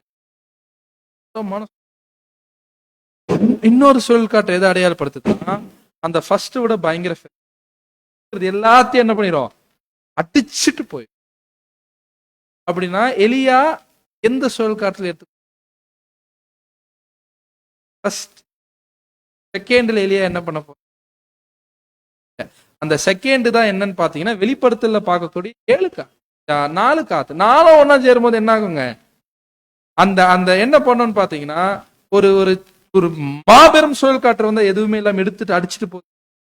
அந்த நடக்க போகுது எப்போ அப்படின்னு பார்த்தோம் 44 முடிஞ்ச பிறகு. ஸோ இப்போ நம்ம என்ன பார்க்குறோம் அப்படின்னு பார்த்தீங்கன்னா, இந்த எங்கிருந்து ஆரம்பிக்குது இந்த ஒரு பிரயாணம்? 17 ஆரம்பிக்குது. ஆனா எலியா எலிசாவோட கில்காலில இருந்து நடந்து போய் யாரும் எலியாவும் அவ்வளவா பெருசா அந்த இடத்துல வித்தியாசமே இருக்கிறார். என்ன பண்றாங்க? கில்காலில இருந்து புறப்பட்டு நம்ம ஏற்கனவே பார்த்துட்டோம். இடம் அடையாளப்படுத்துது, நிலைமையை என்ன பண்ணுதுன்னா அடையாளப்படுத்துது. வேற என்ன பண்றோம்? ஸோ கில்கால் அப்படின்ற வார்த்தைக்கு என்ன அர்த்தம் அப்படின்னு பாத்தீங்கன்னா, ரோலிங் அவே. ரோலிங் அவேன்னு என்ன அப்படின்னா, இந்த இடத்துல 2 விஷயத்தை தேவன் சுருட்டி போட்டுட்டார் 79. ஃபர்ஸ்ட் விஷயம் என்னன்னா, the papal power to persecute அப்படின்னா, போப்பு மார்க்கத்துக்கு துன்பப்படுத்தக்கூடிய ஒரு வல்லம் இருந்துச்சுங்க இல்லையா? அது என்ன ஆயிருச்சு? எடுத்து போட்டார் நெப்போலியன். அடுத்தது பைபிள்ல இருக்கக்கூடிய உபதேசங்கள் இருக்கக்கூடிய தவறுகளை என்ன பண்றாருன்னா சுருட்டி. கிளியரா நமக்கு நல்லாவே தெரியும், போப்பு மார்க்கத்துக்கு அந்த துன்புறுத்தக்கூடிய வல்லமை என்ன ஆயிடுச்சு? போயிடுச்சா இருக்குதா? எப்பயோ போயிடுச்சு.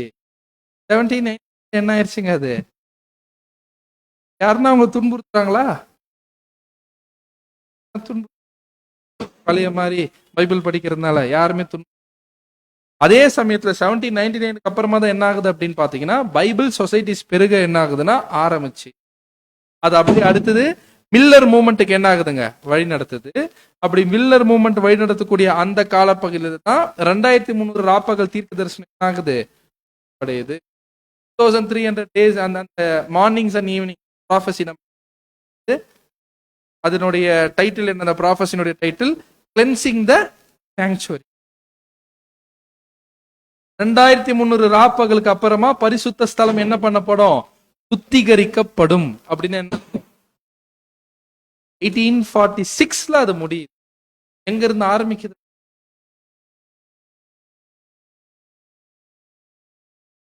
நான் கேட்கறது 2003. அந்த 2003 அது முடியுது.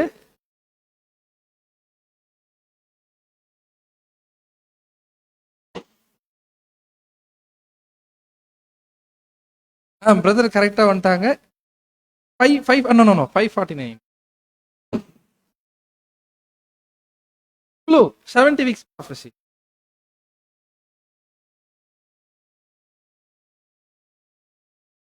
சரி, 70 வாரம் தீர்க்கதரிசனம் எங்க ஆரம்பிக்கிறோம்? 70 வாரம் தீர்க்கதரிசனம் இருக்கு இல்லையா? கிறிஸ்துமஸ் படத்துல பார்ப்போமே, இங்கிருந்து ஆரம்பிப்போம்.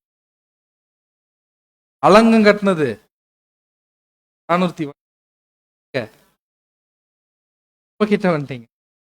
454 454 இருந்து தான் என்ன பண்ணும் ப்ராஃபஸி ஆரம்பிக்கும். அங்க இருந்து தான் எதுவும் ஆரம்பிக்குது 2003 அந்த ப்ராஃபஸி. அப்படின்னா 454 மைனஸ் 2 என்ன 1846 என்ன நடக்குது அப்படின்னு பாத்தீங்கன்னா கரெக்டா 1846ல இவாஞ்சலிக்கல் மூவ்மெண்ட்ல என்ன பண்றாங்க, ஒன்னா சேர்றாங்க. இவாஞ்சலிக்கல் அலையன்ஸ் ஃபார்ம் ஆகுது. இவாஞ்சலிக்கல் அலையன்ஸ்ல என்ன சொல்லிட்டாங்கன்னு பாத்தீங்கன்னா, ப்ராட்டஸ்டன்ட்ஸ்லாம் பிரிஞ்சு இருக்கிறோம், நம்ம ஒரு அலையன்ஸ்குள்ள இருந்தாதான் கரெக்டா இருக்கும்னு முடிவு பண்ணி இதுல செட் ஆஃப் டாக்டரின்ஸ், உதாரணத்துக்கு ரகோ ஆத்மா, இதெல்லாம் நம்மனாதான் உண்மையான ஒரு அப்படின்ற ஒரு டாக்டரின்ஸ் அவங்க ஃபிக்ஸ்.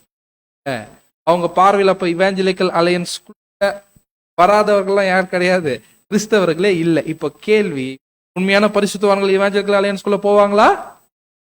மாட்டாங்க.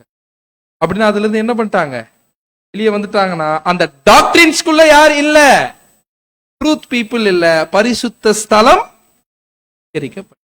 எரர்ஸ்ல இருந்து என்ன பண்ணியாச்சு, வெளியே வந்தாச்சு. இது அறநூற்று சரிங்களா? ஸோ அப்படின்னா இதுலதான் யார் டிராவல் பண்ற, எலியாவும் எலிசாவும். ஸோ கில்கால இருந்து என்ன பண்றாருங்க, புறப்பட்டு போறாரு. அப்படி போகும்பொழுது இது என்ன ஆகுதுன்னா நடக்குது. அடுத்தது எலியா எலிசாவை நோக்கி, நீ இங்கே இரு, கர்த்தர் என்னை பெத்தேல் மட்டும் போக அனுப்புகிறார் என்றார். அதற்கு எலிசா, நான் உம்மை விடுகிறதில்லை என்று கர்த்தரின் ஜீவனையும் உம்முடைய ஜீவனையும் கொண்டு சொல்லுகிறேன் என்றார். அப்படியே இருவரும் என்ன சொல்றாரு, எலியா கேட்டது, எப்ப என்ன போக சொல்றாரு, நீ என்ன பண்ணு இருக்கு ஆத்தெல்லாம் நான் என்ன பண்ண மாட்டேன், உங்களை எங்கே போனாலும் நான் என்ன பண்ணுவேன், வருவன். யார் வர்றது, சபை கூட கிரேட் கம்பெனி என்ன ஆகுது அப்படின்னு இடத்துக்கு போ. ஆனா 4வதா இடம் கிடையாது, ரிவர்.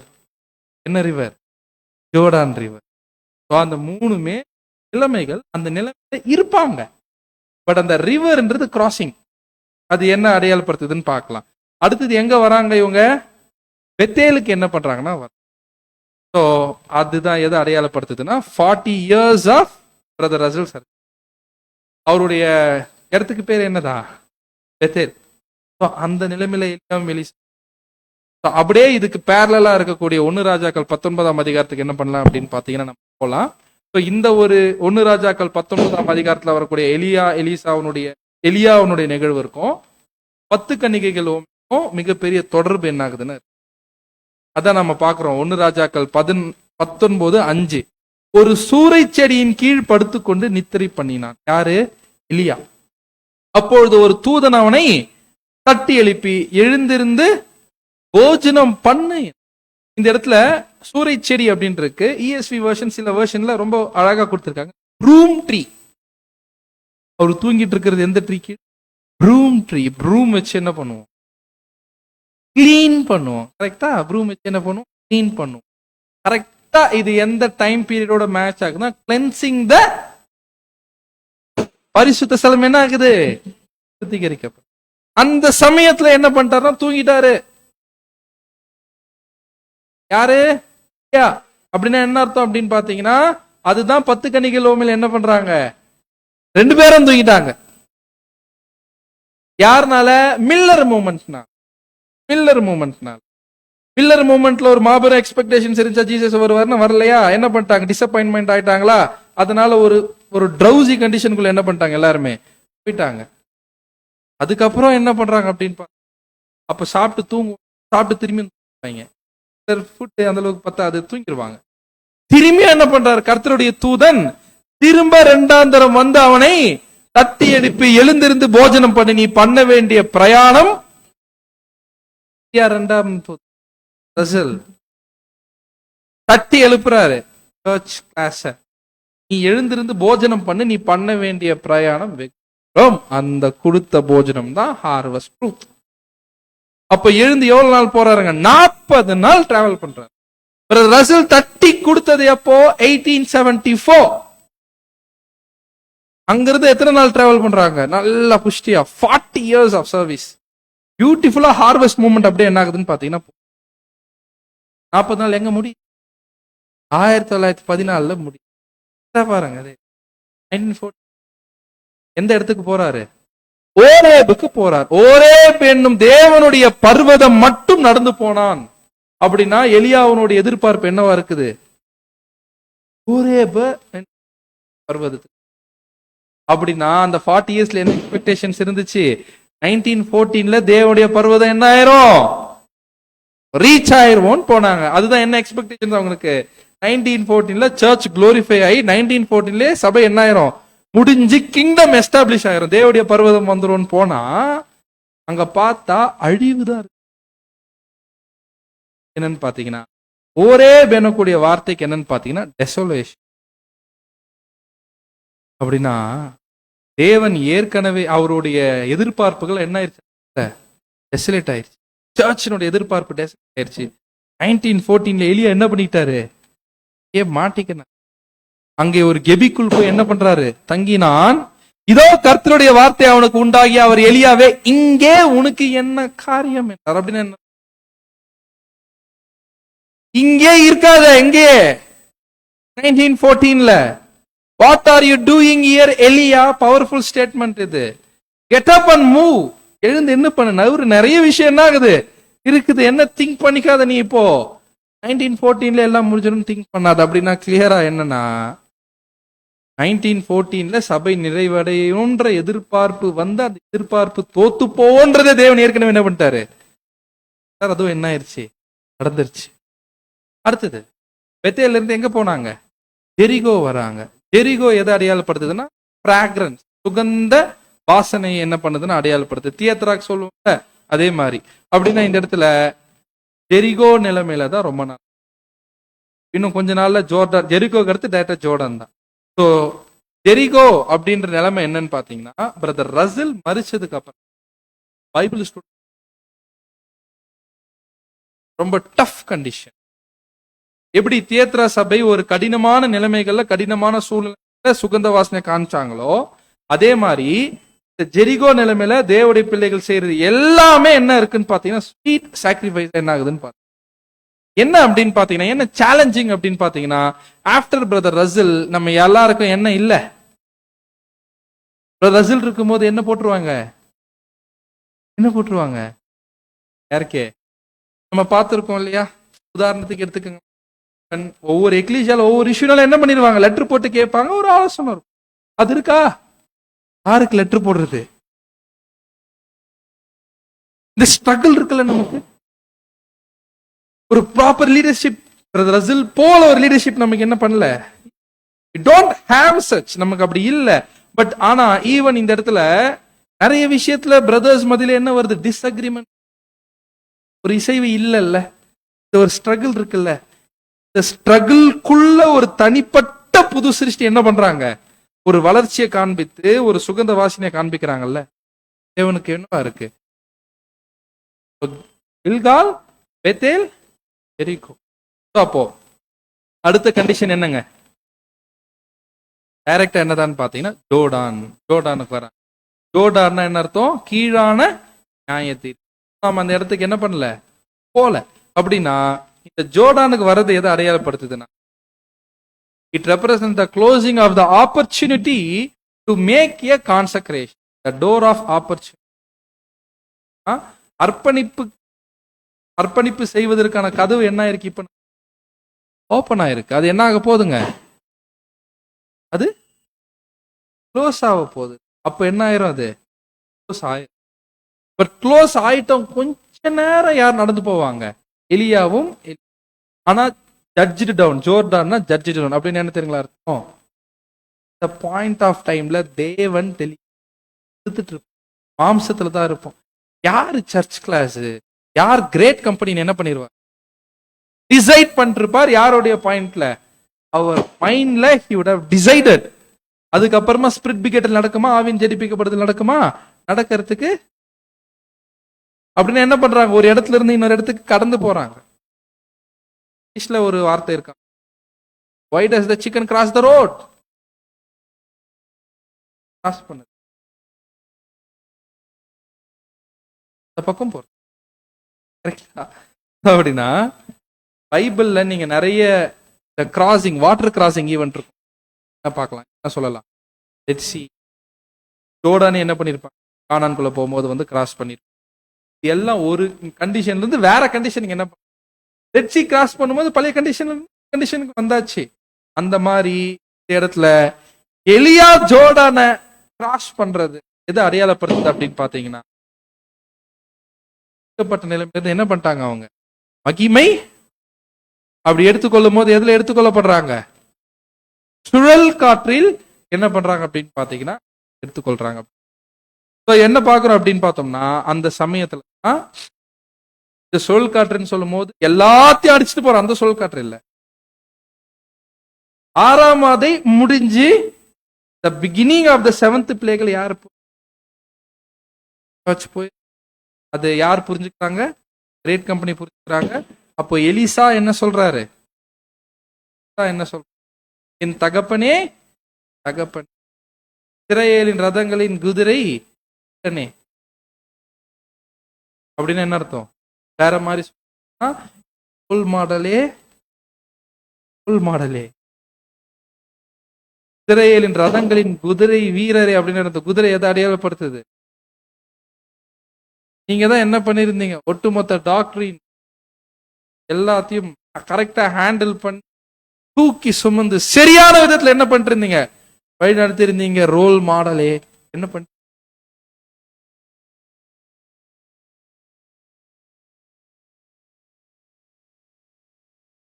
தெரியாது. பாயிண்ட் ஆஃப் டைம்ல அந்த லைஃப் வாழ்ந்துருப்பாங்க பாருங்க, அது என்ன ஆக போகுது? டிட்டர்மைன். அது என்ன முடிவு என்ன பண்ண? பாயிண்ட் முடிச்சு 4th பாயிண்ட். அடுத்தது is the binding of Satan gradual. கேள்வி நம்ம என்ன கேள்வி கேட்கணும்னு பாத்தீங்கன்னா, எந்த சாட்டர்னு கேட்க, எந்த சாட்டன்? எத்தனை சாத்தான் இருக்கு? 2 சாத்தான் இருக்கு.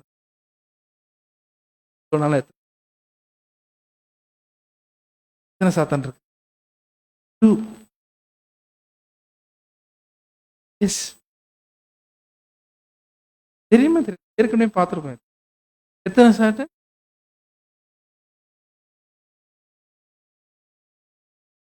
இல்லையா? 1 தானா?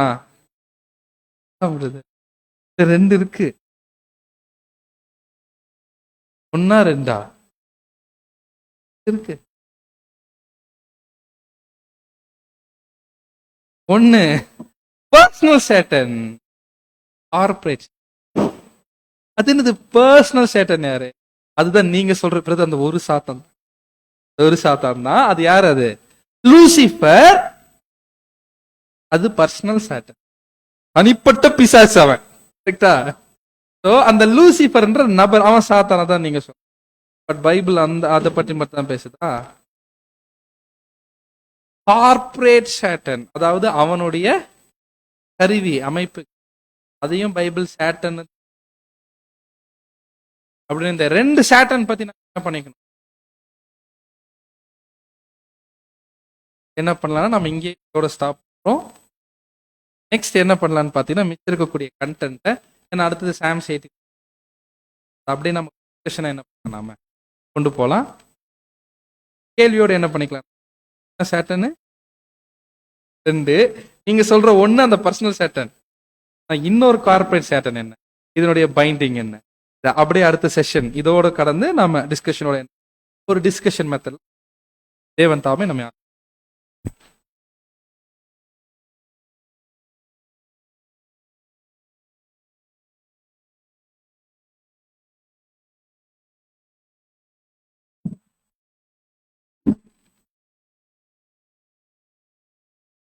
கிறிஸ்துவில் பிரியமான சகோதர சகோதரிகளே, தேவனுடைய கிருபையால் ராஜ்ய மாற்றம், புதிய யுகத்தின் தீர்க்க தரிசன அடிச்சுவடு ஒரு அருமையான பாடத்தை நாம் கேட்கிறதுக்கு தேவன் கிருபை செய்தபடியால் அவருக்கு முதலாவது ஸ்தோத்திரங்களின் கேட்டுக்கொள்வோம். இன்றைய தினத்திலும் கூட இப்பொழுதும் இருக்கக்கூடிய இந்த ராஜ்யம், இந்த உலகம் அழிவுக்குள்ளாக சென்று புதிய ராஜ்யம் எப்படி ஸ்தாபிக்கப்பட போகிறது, வெளிப்பட போகிறது, அதாவது கிறிஸ்து எப்படி ஸ்தாபிக்கப்பட போகிறது என்பதையெல்லாம் தீர்க்க தரிசன அடிப்படையில் மிகவும் அழகாக சகோதரர் எடுத்து சொன்னாங்க. சகோதரர் அவர்களுக்கு சபையின் சார்பாக நன்றி தெரிவித்துக் கொண்டு அவருடைய ஊழிய பணியில் ஏறெடுக்கப்படுவதற்காக நாம் அவருக்காக ஜெபித்துக் கொள்ளும்படி உங்களை அன்புடன் கேட்டுக்கொள்கிறேன். இப்பொழுதும் ஜெபத்துடன் இந்த முதலாவது செஷன் முடிவடையும். அடுத்ததாக டீ பிரேக், அதுக்கு பின்பு அடுத்த செஷன் ஒரு சீக்கிரம் முடித்து அன்புடன் கேட்டுக்கொள்கிறேன். இப்பொழுதும் இந்த ஒரு செஷனுக்கு நிறைவாக நம்முடைய அன்பு சகோதரர் பிலிப் அவர்கள் நம்முடைய ஜெபத்தில் வழிநடத்துவார்.